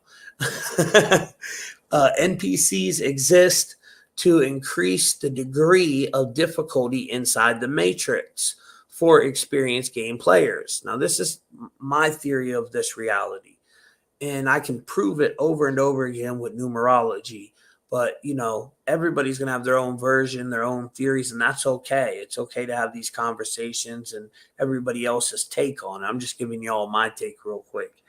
The NPC, it lacks empathy, does not take awakening concepts, although I do believe in 2020 that for just like a split second, the NPCs woke up. It was so weird. Everybody in 2020 got 2020 vision.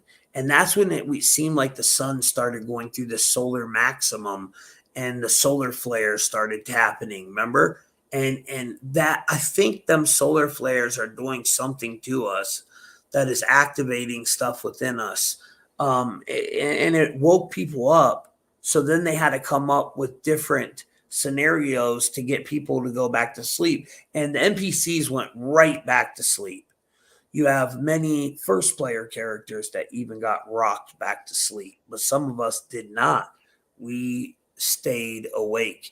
And the original creation, the original copy was a good thing. It's like a school. It was created for us to come down here, learn. Even the NPCs, they're just doing their job, right? But then it has been hijacked. The NPC has been weaponized. And that's where the Archons come in, or the ancient ones, Dagon and his crew. I think it's all tethered to technology. That's my opinion on it. All of it. I think it's all tethered to technology. Saturn, the black cube. Even in that 41, you got Fear Factor, Hijack the Mind, Eye of CERN, God Particle. Remember, this is all matching Dagon. Masonic Ritual, the black cube, Top Secret. all the cube symbolism we see throughout all reality, like all three of the Abrahamic religions, right? In Islam, you're walking counterclockwise around the Kaaba. Judaism, you wrap it around your forehead. And when you graduate, you have a cube on your head, the crown chakra, covering up your crown chakra. In Christianity, it's an unfolded cube.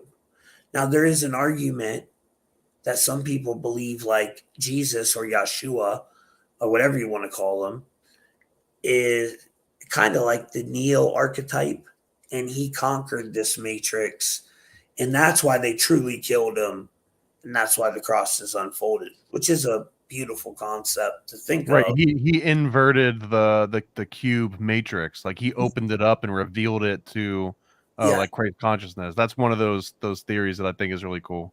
I think it's cool too. I like it. I can't prove it, but I think it's a cool theory. But yeah, we see this symbolism in everything, and it's just like it's undeniable, bro. The cube symbolism. And what about this new thing I keep hearing? I seen Juan do a video, Paranoid, about, oh, he has the craziest theory right now about the movie Frozen was created because they froze Walt Disney Yeah. and was going to bring his body back later on. And so, like, when you search Walt Disney Frozen, that movie will pop up. It was to kind of trick the algorithm. What do you think about that? 100%. I think that's it. They used to do that on purpose to people. They called it Google bombing. And I don't know if you ever heard of this guy Rick Santorum, but he was like one of the most famous examples of Google bombing, where a bunch of people just realized that if you just put up like 200 websites and you just said that the word Santorum, and I'm not going to repeat what the internet said it meant, but it was something like horrendous. But they basically redefined this guy's last name to mean something very disgusting, and they actually made it so that there were so many websites that repeated this version of his last name that if you went on Google and you searched for it, that's all you would see for pages and pages, with the intent to be that if someone didn't know that it was someone's name and they search this phrase up and they get this definition, they learn that, oh, that's what that thing means. And it was kind of started as like a joke, but once it was so incredibly efficient, people started doing it to all sorts of words. And it started maybe as like a 4chan prank, I might say psyop, but then to the point where now it's just like a normal thing that you would do. Like there's companies that you could go and just hire, and they call it SEO. You know, it's like using all of your keywords, but it's kind of like that. It's like making sure that your result shows up over something else. So how hard would it be for one of the world's greatest entertainment mega corporations to just completely own a certain phrase and any variation of it? Wouldn't be that hard for Disney. No, and that is very interesting. When I seen Juan do that theory, I'm like, man, that makes sense. And you know me, I had to go look. I'm like, I wonder if what he's saying would work. So the Disney, let's see here. What's Disney stock worth right now? I wonder. Oh, look at that, guys. 11.2. There's the 112 again. So we seen this in the end of King Kong. At the end of the movie, the new King Kong Godzilla, 112 was on the cop car. In the Three Body Problem, the new series about CERN on Netflix, remember when the girl was breaking down how they were going to shoot that guy to meet the aliens in that rocket with the bombs, the nuclear bombs blowing up? She had that 112, the equation, up on the white chalkboard. And the Jesuits are in 112 nations. It also has to do with the Boule, which happen to be called the Archons. That's what they call themselves in the Boule, which is kind of like the black skull and bones. But anyways, we want to see Disney Frozen, which this comes up. So what he's saying is, instead of if you would have looked at this before, it would have came up Walt Disney Frozen in cryostasis or something. Disney Yeah, the frozen head aspect, where the rumor is that he had his body frozen before he fully died so that they could resuscitate him if they ever figure out how to thaw people out again. Oh, And there look, was some look, rumors that he was buried somewhere at Cal Arts in California. look, the first thing they got popping up. So first they got Frozen the movie, right? And then right below it, it says false. Walt Disney Frozen is a long-standing urban legend that claims that Walt Disney arranged for his body to be frozen after death. However, these claims is false, as the death certificate showed he was cremated 2 days. Yeah, we don't believe you. I don't I like believe how it just says, it didn't even tell you what's false yet. It just starts with false before Yeah. you even give the premise. Ain't that crazy? And let me show you guys something.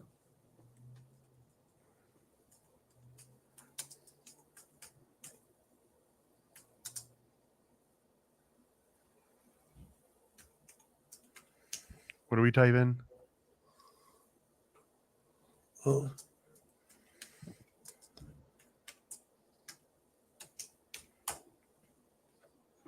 Oh shit, I messed that up. I can't even read that. My eyes are starting to get shot. Right here. So in open court, bro, fact check admitted that they are not facts, they are opinions. They actually say lefty opinions, but and look, this was due to a lawsuit.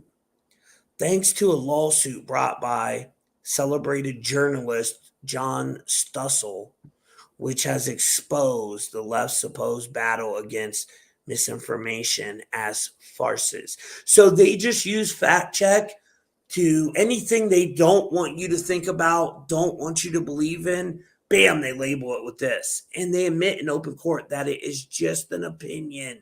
It's not an actual fact. It's their opinion of the facts. You get what I'm saying? It's a little silly that they even made that mistake to begin with. Like, at least Twitter was smart enough where they call them community notes. So that way, if someone like does an incorrect fact check or something, they could just be like, oh, that was the community's fault. But the way that Meta frames it, it's like if they put a fact check on there, that's like saying Meta is telling you, like, here's the objective truth of this, which is such a dumb place to put yourself into. It is, and it's you. So, like, if you're a content creator and they fact check your page too many times, then when someone goes to share your video on Facebook, it will literally say before you share their video, "Are you sure you want to share this? This person has been flagged for false information repeated times." So then any normal person that doesn't get what they're doing, which is the majority of people, are going to be like, oh, man, I'm not sharing that. You know what I mean? It's very smart how they... It doesn't even matter if you're talking about that subject or not. And that's what has kind of not necessarily bugged me, but I consider it kind of a badge of honor from Wikipedia that a lot of my videos have the little Wikipedia thing underneath it, that before one of my videos even premieres, it says that the information you're about to receive is false. And that's kind of interesting because, my little spiel earlier about the amygdala brain being responsible for our projection of the reptilians, right? Yes, sir. I have a video about that, breaking it down, saying that we project the reptilians. And that's just kind of my personal take on it. Before that video even premiered, there was a fact check saying that this video is bullshit and reptilians aren't real. And like, you were kind of saying reptilians aren't real, that our mind projects them. Right. So they didn't even that. It's because an AI algorithm is doing it. So it's so deceptive, bro. Right. And that's what's funny is, like, I'm not standing on that side of the fence saying that reptilians are not real. I just think that's an interesting Jungian perspective on it. But they didn't put up a Jungian disclaimer on there, did they? No. It is a cool perspective, and it's cool to be able to talk about these different theories openly. I used to think they were all like, now I really don't. I think the entities that we're talking about, these archons, Dagon and his crew, I think they're like some type of energetic vampire type entity they could present themselves in reptilian form to some of us, right? I guess it's all perspective. Well, psychological harvesting, it would kind of make sense. If you look at the alien abduction phenomenon since the beginning of time, they seem to need our reproductive organs in some way, shape, or form to reproduce themselves. And if you look at, can I say the V word on here if it's not objective to any kind, VIRUS? If you look at any type, Go ahead. right. Well, if you look at any type of those, they don't have reproductive organs. They have to attach to a host in order to reproduce. Wow. I got another physics one here, and I can't even say all the words that I want to say. But let's just say the movie Monsters Inc. or the movie Doctor Sleep. The whole premise of these movies is that you get scared, and that Loosh energy is basically like harvested through that fear. Yes. And it's a very visual thing that they put in movies, and it's, you know, has this like sci-fi fiction aspect to it.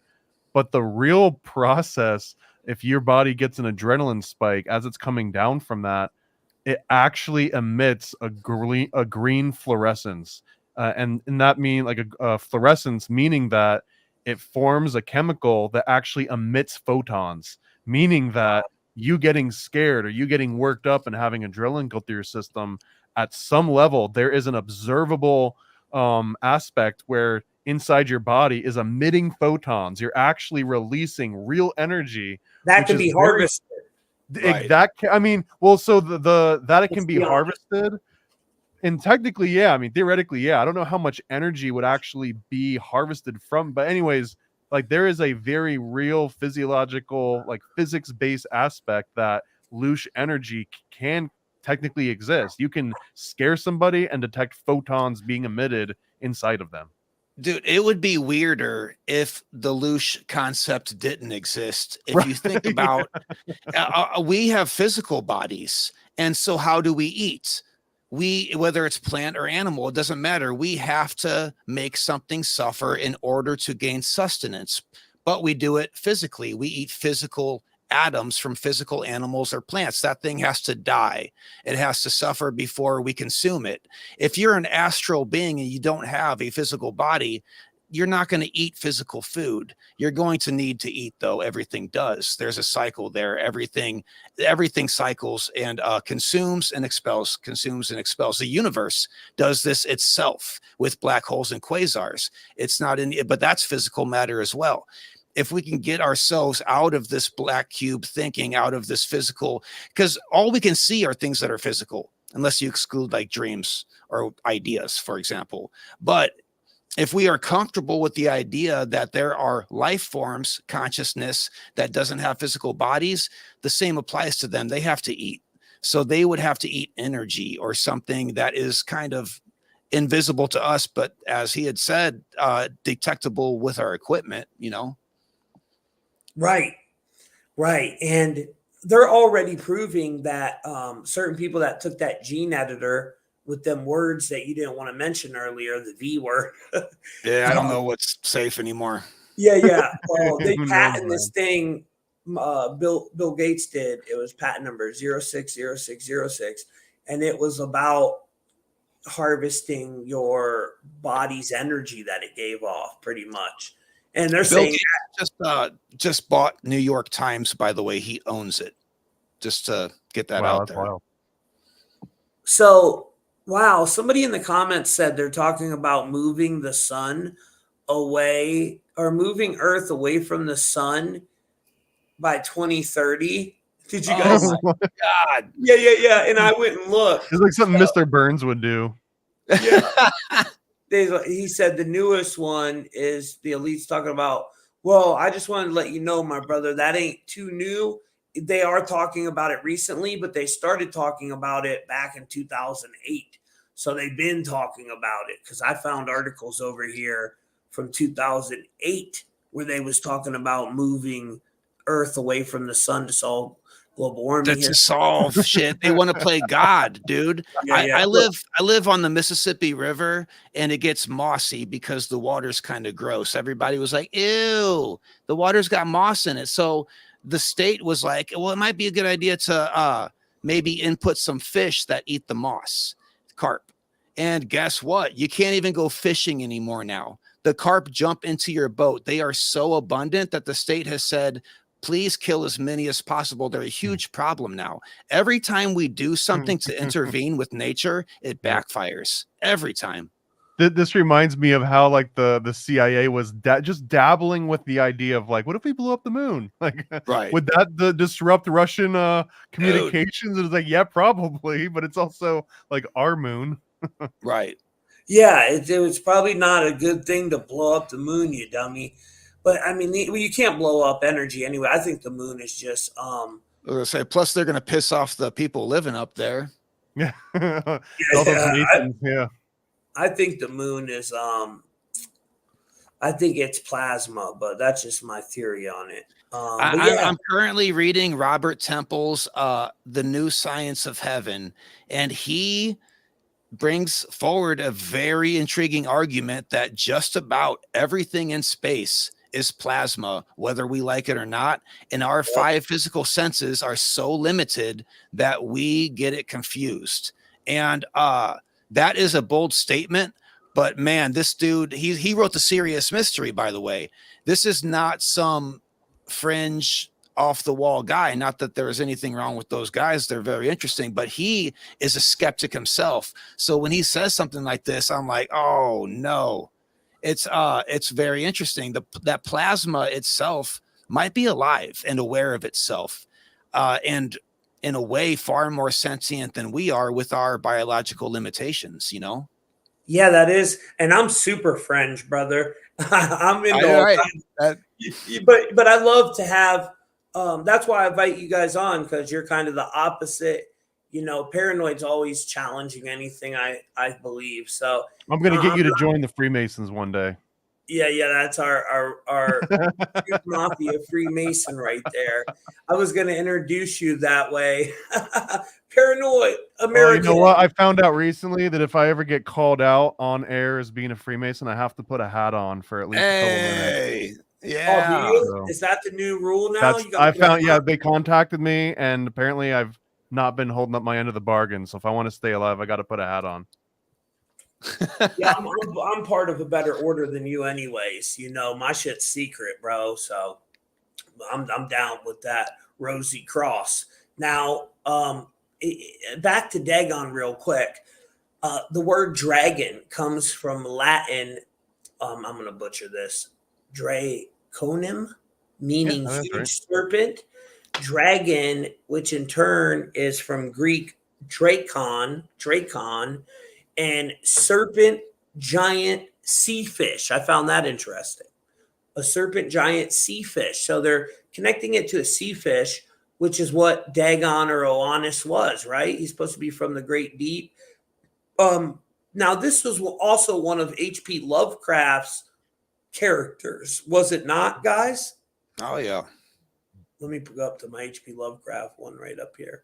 Have you ever read the story of Dagon? Well, it's just called Dagon in his collected works. There's also a movie based on it. Yeah. I mean, I want more Lovecraft movies, dude, for real. Me too. I think that M. Night Shyamalan kind of touches on it just a bit, but I got to shout out Color of Space. If you haven't seen Color of Space yet, that's one of the best Lovecraftian movies I've seen in decades. Let me write this down on my notebook. Annihilation. Color of Space. And it's a Nicolas Cage movie. And Nicolas Cage goes there, bro. He goes there. Yeah, he does it, man. Like you feel that Lovecraftian energy in that movie. Dude, have you guys happened to see Communion with Christopher Walken? Communion. Older movie? It's old, dude. Yeah. I mean, not since like the 90s, probably.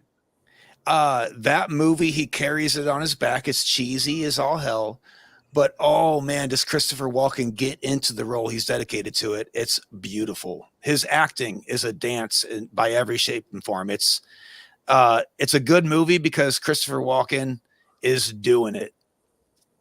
So I always wonder with H.P. Lovecraft's characters, who is the OG? Who is it? Because to me, it kind of seems like I always thought of Dagon as the OG, right? But then Cthulhu, which one is it? Cthulhu is like the most famous one. But if you get down to it, every single creature lives within the dream of Azathoth. Okay, break that down for us. What is that? Azathoth was Lovecraft's kind of version of the Brahma, the Hindu Brahma, where, you know, when he's asleep, the world exists, but he blinks open his eyes and the world ceases to be. So everybody is scrambling in order to keep Azathoth asleep, because as long as he's dreaming, we exist. Kind of basically, a physical matter doesn't exist, but it seems like it does, because everything is... It kind of breaks the fourth wall within all of Lovecraft's stories, because he's got stories about encounters with Cthulhu, Dagon, the crawling chaos, you know, mountains of madness. And they're all, the Old Tree on the Hill is one of my favorite stories by Lovecraft, and there's no monsters in it. It's just a psychological thriller. But every single one of those exists only in the dream of Azathoth, who is depicted as the great idiot god, which is an ignorant god who doesn't understand his own power, because he thinks he himself is the biggest, baddest god. And in a way is just like Yoggoth, right? So Lovecraft has a way of taking mythology. He takes his favorite of everything, puts his fear into it, and then entwines his own stories, which is, I mean, that's mythology wrapped up right there for you. So yeah, that god you just mentioned, that's straight Yaldabaoth. Right. I mean, that's where he definitely must have got his he took the Hindu Brahma and then inserted his fears of this demiurge into that, and then just came up with this Azathoth character. And it's absolutely brilliant too, because it throws a wrench in everything that you believe in, because we have embedded in our DNA this need to have a higher power, something that gives meaning to our lives. And Lovecraft swoops in and says, well, not only does that not matter, but you live in a dream. And as if that's not bad enough, the dreamer is an idiot. It's so hardcore that you can't help but admire his balls and being able to bring something so devastating to the human psyche, to the reader, that if you leave a Lovecraft story not shaken, you didn't understand it. Wow, dude. So there's a real demon named Azathoth. Right. Yeah. He adopts names. Dagon, Dogon. I mean, he snatches up the names. And that's not anything. What's the one? Oh man. But I'm talking about in the Ars Goethe, the 72 demons. There's an actual demon with that name. Azathoth, right? Yeah, well, pretty similar to that. But that's crazy. He changes the letter out. Yeah, that's what he does. But that's cool. So it seems like all the ancients were worshiping Dagon. But then with the whole Corona situation, that's all Cthulhu. Where did it hit? Where was the first place it hit outside of Wuhan, China? In Seattle. What team do they have? The Krakens. What did they nickname the last new variant? The Kraken. And, you know, all the black goo symbolism. You can get into Prometheus and that Kraken entity that was in Prometheus. What was that thing? Paranoid. Remember that came out of the woman? She birthed it. Well, that was one of the earliest of those H.R. Geiger xenomorphs, wasn't it? Yeah, but remember, okay, so it was like a prototype, prototype for the xenomorph. Yeah, but it looked straight like a Kraken. It got on the engineer's face and injected something into him, and then that xenomorph birthed out of out of giant Nephilim looking entity that was called the what were them things called? The creators or engineers? The engineer. There you go. There you go. So I'm talking about before it went and grabbed, because remember the engineer came in, he was going to kill the girl because she just brought his ship down. He was going to Earth to hit everyone with black goo nanotechnology. And The squid ink, bro. yeah, the squid ink. She brings him down. He gets I gotta pissed. This big Nephilim comes back to kill her. Well, she had locked her child. She couldn't have kids. But then the AI put black goo into her boyfriend's drink. And when he had this black goo inside of him, it allowed him to create life when they had sex. But it came out demonic as hell. And that's the key behind all this. Every time with the black goo, it's tethered to something demonic and dark. Well, which I've told you guys, I believe that it's a storehouse for demonic consciousness. And I'm not a Christian or nothing, but I believe they're allowing these entities that they're working with to use the human vessel as an avatar. Now, she has the baby, right? She starts having the baby starts to grow in her stomach like within hours, a full term baby, and she goes into this machine. It cuts the baby out, emergency C-section, and it looks almost identical to what this Cthulhu dude looks like right here. That thing, paranoid, remember that thing at the end when the engineer's coming to kill her, she opens that door and that thing wraps its tentacles around the engineer and pulls it towards him and puts something that looks like a penis in his mouth. Oh my God. Yeah, for real though. And it injects something into his stomach, and then the xenomorph is born from inside him. And that's the representation. Like that in a way was like Frankenstein's monster, because the engineers were trying to recreate life, but that black goo that they had was like a synthetic version of a real black goo that came from whatever you want to call like God or like some natural source, but they ran out of it in all their weird tests. So they try to make their own. And that's why that thing ends up like attacking him, because that's Frankenstein's monster. That's their synthetic version of life that they can't control. And I just wanted to wrap this back around to where you started on some of that stuff B-Del was showing with like the black-eyed kids and people with the black eyes, and some people mentioned panda eyes. A lot of that has to do with like this black goo. I've also heard a recent version where black goo is not like this nice sterile technological, like, you know, I want to say all the words for it, but it's not like this technological nanobot goo. It might actually be some form of like a human no longer needed substance that has parasites and organisms in that, and that's how it gets transferred from person to person. Wow. Where does that theory rise from?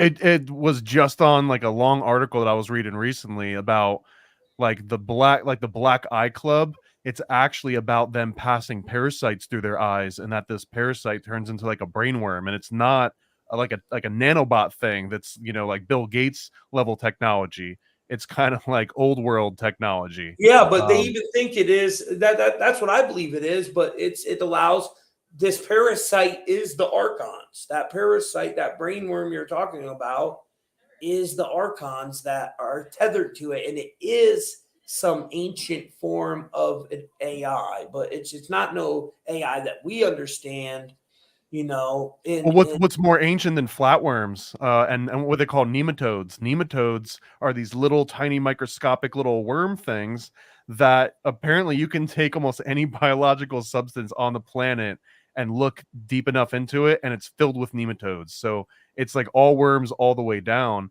and that this black eye and like this like weird nano black worm, Illuminati worm thing, it could really refer to these nematodes. Yeah, and let's just be honest here. I started the Illuminati worms that everybody. Yeah. Tommy Truthful is the official Illuminati worm papa. Yeah, I am. I got it right here. But Donut made a spinoff, and his was pretty good too. Illuminati. He had those holographic stickers, so like he's above board. Hold on, let me show you what he's talking about. Oh, I'm working on a new one, bro. And look, dude, when I was working on the video, it just cut my whole computer off. Like I felt like someone did this shit on purpose. Like my computer just completely cuts off, and then I had to when it reset, everything was gone on my screen that I had opened. So there's this new series out called, hold on, let me pull it up because I got it all saved on here so I didn't forget it. There's a new series out, dude, and it's the mushrooms, bro. The mushrooms are linked to the nanotechnology, the nano worms. And I just found this, the Spiderwick Chronicles. If you watch the Spiderwick Chronicles, guys, go to 26 minutes in. What episode was that? I think that's based on a comic book too, if I'm not mistaken. So the guy has this mushroom come out of people and he can control them like puppets. And he even says, he mentions the name of the zombie ant by its technical name, that real long name. And that in that HBO movie about the zombies, the newest one, that's what it was. Remember that global warming led to these parasites, these mushrooms, being able to infect humans. So I got it all saved. I'll do a video on it because I can't remember all the things. But when I did this one, oops, hold on. Let me get past that part.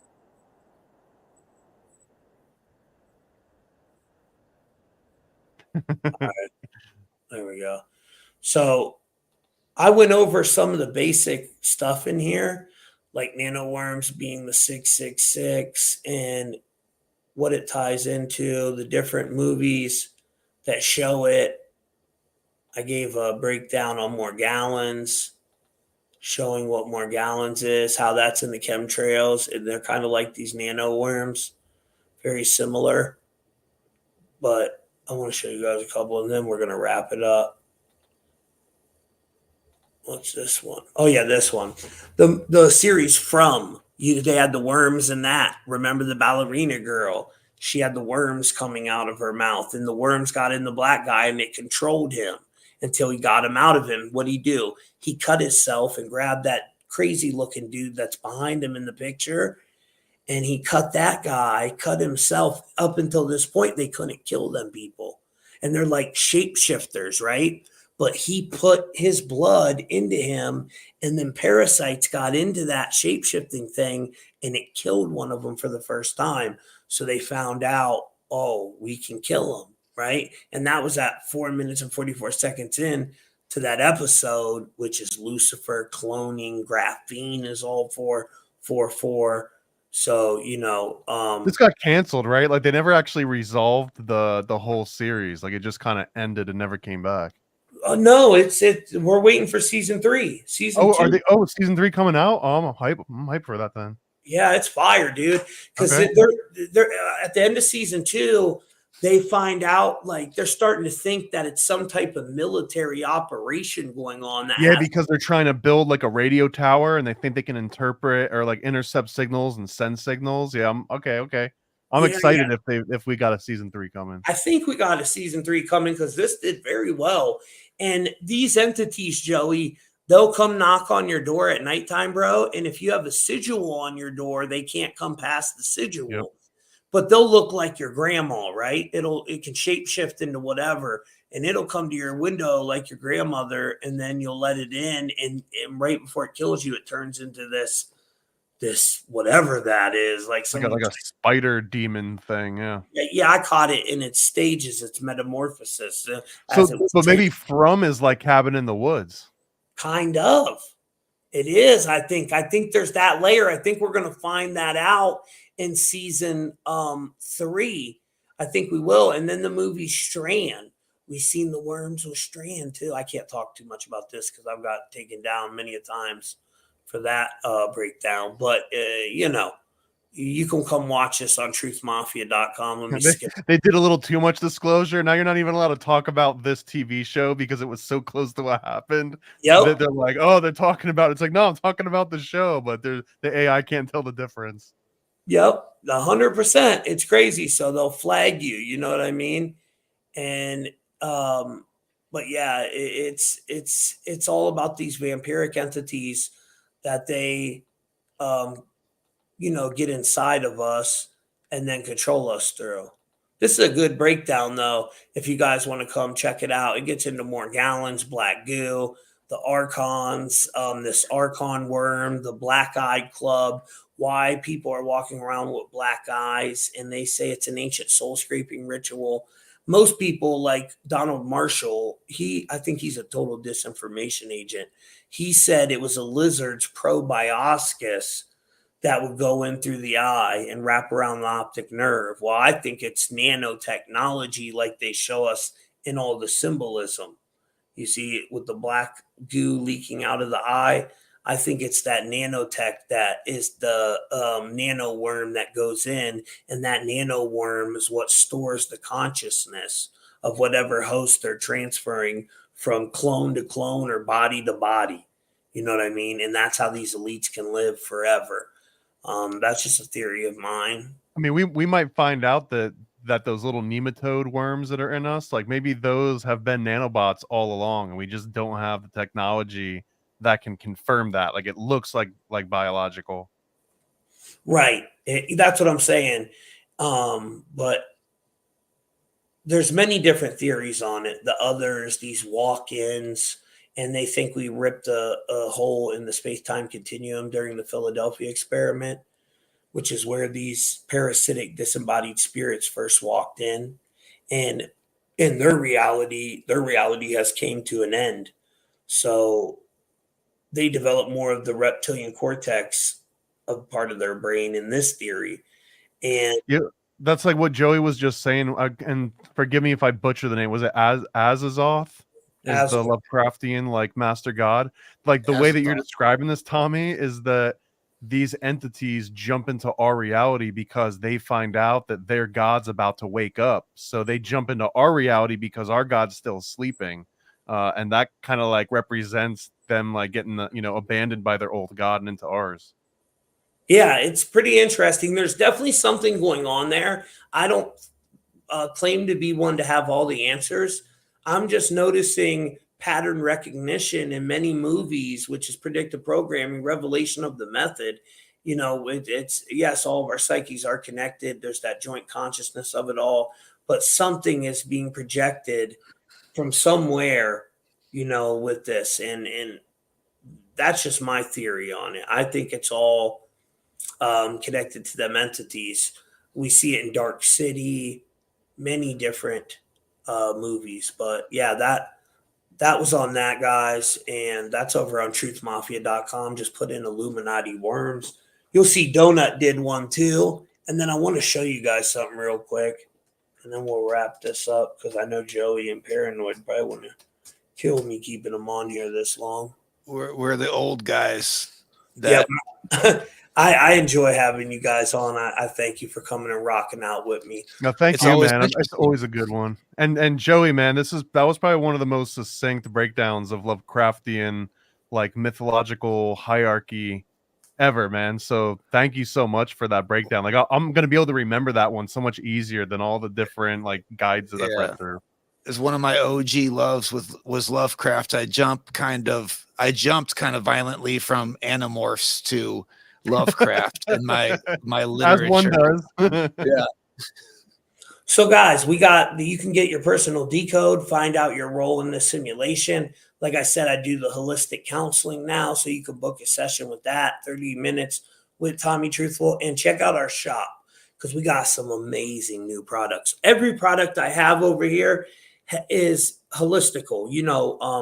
We have certain rings that are tuned at 7.83 hertz, which matches the Schumann resonance and your alpha brainwave. So it literally creates like a torus field around you, protecting you. We also got these new grounding mats in. And for anybody working on your astral projection, or say you just want to block EMFs and microwaves, you're a targeted individual, you can throw this right below your desk and put your feet on it, and you'll be grounded. All that BS will go right through you. You can also sleep at night and put it at the end of your bed like I do with my feet on it, and that'll ground you that way. But you can use it for many different things.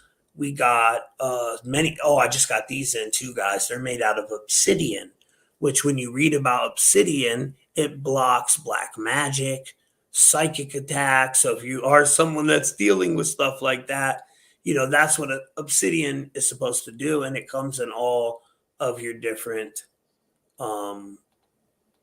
astrology signs. You know what I mean?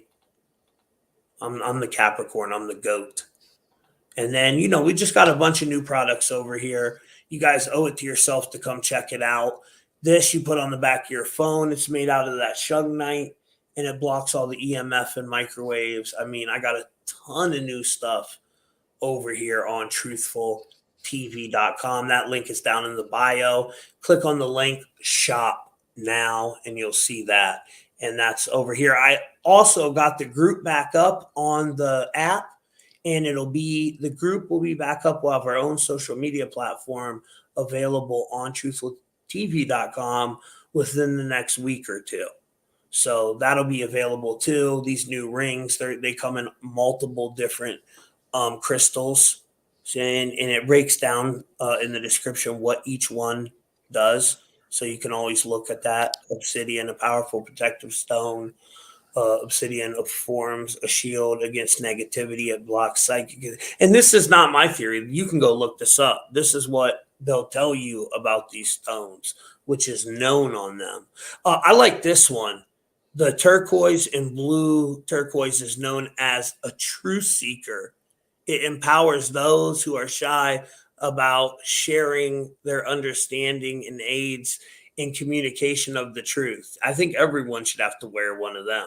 You know what I'm saying?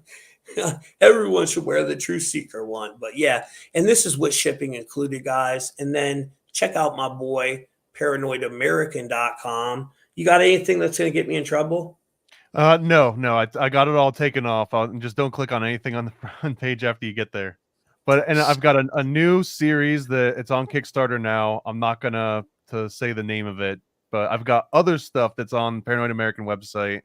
And someone described this to me the other day. This is how I'm going to start pitching my comics, that these aren't just comics. These are like memory devices. Because this is the big one right there. Illuminati is the one that I'm running. Don't click on the ad on the live stream, but that'll take you to the Kickstarter. Next month is going to be Never a Straight Answer, which is a comic about Stanley Kubrick directing the moon landings. And like I was saying, it's not just a comic. These are like memory devices where you can remember all these really important names, dates, like different numbers that Tommy comes up with. I've got a children's book about chemtrails that I remember exactly which bill defines chemtrails in our government as an exotic weapon system. It's HR 2977. And the reason I know that is because it's woven so deeply into the story itself. I also got a time sampler series. Like, for example, I know about the Federal Reserve in 1913 and that Theodore Vail was there and Joseph Pulitzer and the Rockefellers were there because it's in the comic. And I got these like visual representations of what the guys look like. And I can see like the clock and Skull and Bones and all that. So that's really what these comics are around here for. They're entertaining. They're great. The artwork and the writing is phenomenal, but you'll end up remembering real stuff. And like Tommy just had the little article about the Morgellons disease. This is the only children's book I think I've ever heard of that breaks down what Morgellons is in relation to chemtrails in a freaking illustrated children's book. So if you like any of that with that you just heard and you're like, what the hell? You've got a children? Yeah, that's it. And it's all at paranoidamerican.com. And please come. Guys, and so like if you want the digital version, you could get that. Or if you want the actual version, like I have this actual book printed out up here behind me on the shelf. And you can get that right here. See where it's green? It says this is a digital download. The printed version of the book is available here. So, I like to always get the actual book, just something about feeling it and even smelling books. I don't know what's up with that, but there's something with it when you open a new book.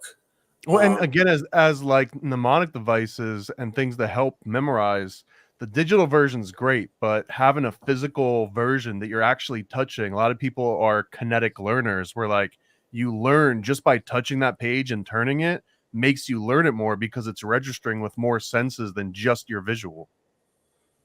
And ain't you doing a new comic where you're going to put me as a character in Donut? soon. Yeah, Chosen One issue 3. We just wrapped up Chosen One 2. It was a huge success. We raised 400% what our goal was. So not only are we continuing with the series, but Chosen One 3 is going to be twice the length, and we're going to be going even harder in like the detail and the color and everything. So yeah, I can't want spoil too much of it yet, but Chosen One 3 is going to have some cameos by some more people that everyone loves here. Yeah, yeah. And then eventually we're going to come up with a straight Truth Mafia one that I'm going to fund, that we're going to do. And it's going to be fire. We got the pipeline now, man. If you've been paying attention, I've been doing a new campaign every month this entire year, and they're all meeting and beating all the goals. And I'm nailing down the fulfillment too. So I'll launch one of these campaigns, and a month later, it's in the mail and it's in people's mailboxes. And we got like the dope packaging. We got custom tape and custom tissue paper. Like, I'm trying to make this as official and legit as possible. Like, manifest this real reality. Yeah, no, I've seen your setup, dude. You got a real professional setup going on over there. It's pretty cool how you got all that going on. But Joey, we thank you from the bottom of our heart. Do you got anything going on, Joey, that you want to promote, brother? You got the YouTube channel, of course. Yep. But I suppose Book of Wonderful Suffering is available. And if you are intrigued in how mythology connects the hive mind of all sentient forms and what we can learn from that, that's the book for you. Anyone who is curious about the dark night of the soul, the purpose of the grays, and how our own pain in this physical reality can be used to grow spiritually. Book of Wonderful Suffering is a good place to start. It's fully illustrated in color. It was a fucking pain in the ass to get them to do that, but I was able to break them down and get that done. That's all I got, though. Where can they get that, Joey? On your YouTube channel? Now, Book of Wonderful Suffering is on Amazon. It's on barnesandnoble.com. It's wherever you buy books. There's a picture of it right there. My boy Eric, he's a great moderator, putting all the links down there. Oh, that's a picture of it behind you? Yes, sir, right there. Okay, so, well, next time I have you on, I'll make sure I have the link to your book. But they can go on Amazon, Barnes & Noble, and what's the title again? Book of Wonderful Suffering. Book of Wonderful Suffering. I'm going to grab me one of them, guys. Check Thanks, that man. out. It sounds like a seriously like a bestseller that you'd hear someone talking about. Like, it's got one of those titles. Yeah, yeah. If you start anything off with the word book, it's just pretty solid right there. Yeah. Sure. What made you pick that title before we go? Well, it was never meant to be published. I wrote the book for my son in case anything ever happened to me, or if once he became old enough. It was like a pillars of living type thing, how to integrate certain misfortune. The book is basically about alchemy, how to turn misfortune into your favor, which I've become very much proof of. Anyone who has kept up with my channel has seen basically my life fall apart and then completely reverse itself into something else. And I can attribute everything to Jung, Manly P. Hall, Terrence McKenna, and these kind of alchemists of the soul. And it was meant for my son. But whenever, can you guys still hear me? Yeah, we can hear you. Whenever I sent it to the printing press, there was a guy working there who was like, that Seymour Hoffman Duncan character from Twister. He was like, dude, he's like, bro, you took me for a left turn. That chapter about the grays, it ties in. He was like, I got a connection here at Barnes & Noble. Let me get you published. And then it was an accident. And then I started a YouTube channel to talk about the book. That went viral. And then the book started selling. And now I'm talking to you guys. They said Paranoid American, my favorite Illuminati member. We'll pull the hat back on just for you, bud. Oh shit, he's got his Mason hat on. And look, okay, that's enough. Yeah, that's enough. And I'm not a Mason, my Paranoid American. Not yet. We'll get you. Yeah, he tries to get me, but they got to pay me, so they can't afford me over there. You know, They definitely can't, bro. They're dwindling in numbers and finances. no, I just don't do no oaths. That's just a personal thing. But you know, I know you're a good dude. I don't think first of all, I think it's something way above Masons that's running everything.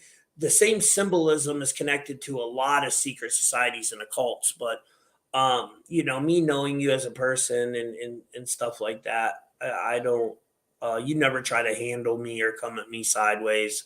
Look, Nor I know we can't afford you. That's the only reason. yeah, nor would you be able to. Yeah. I kind of respect you being real about it. So I know certain people have feelings about it, and that's cool, man. You know, I enjoy doing content with you, and I've never thought you to put out any disinformation or nothing like that. If anything, you kind of are more of a skeptic than most. So yeah, but that's a dorky hat, though, bro. I'm just gonna tell you that before It's we go at required, it. man. I don't get to decide on the hat. I'm not Do high they enough.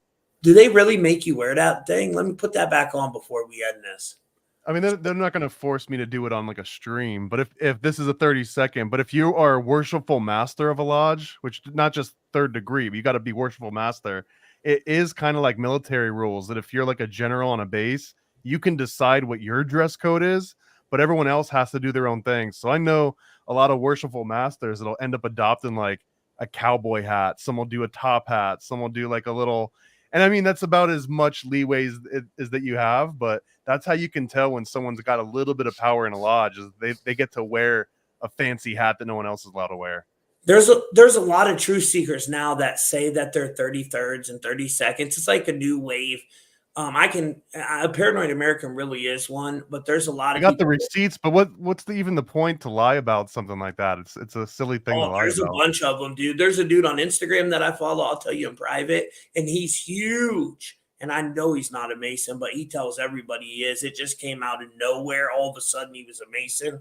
And it's like, well, I don't understand why people lie. Just be proud of what you are and what you do. Well, it's public record too. So if a Mason Yeah. wants to challenge another Mason, you just say what lodge, what date, and like mine is Winter Park 239, 2000 and something. I'm not going to give that much information, but if someone ever wanted to look me up, I would just say Winter Park Lodge 239, and they could use that to verify whether or not I really am a Mason. And Oh, if yeah. someone else says that and they give the wrong lodge, or they don't give one, or they give it and you look it up and it's not in there, it was a lie. Like, Do you point guys blank. sacrifice them for lying?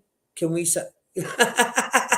Just the ear. You start with the ear first. Yeah. You start with the ear first. Just You the can't be top out of it, there. like the old Alchemical, like Edward Kelly style. You just crop their ears off. So You that, know, so like that the next time they go to a lodge, they're like, you're missing the top of your ear, bud. yeah, we can't mess with you, bro. It's like Bloods and Crips. You can't be out there false flagging, dude.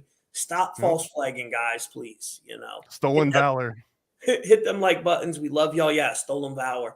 And we're out of here, guys. Thanks for joining us today.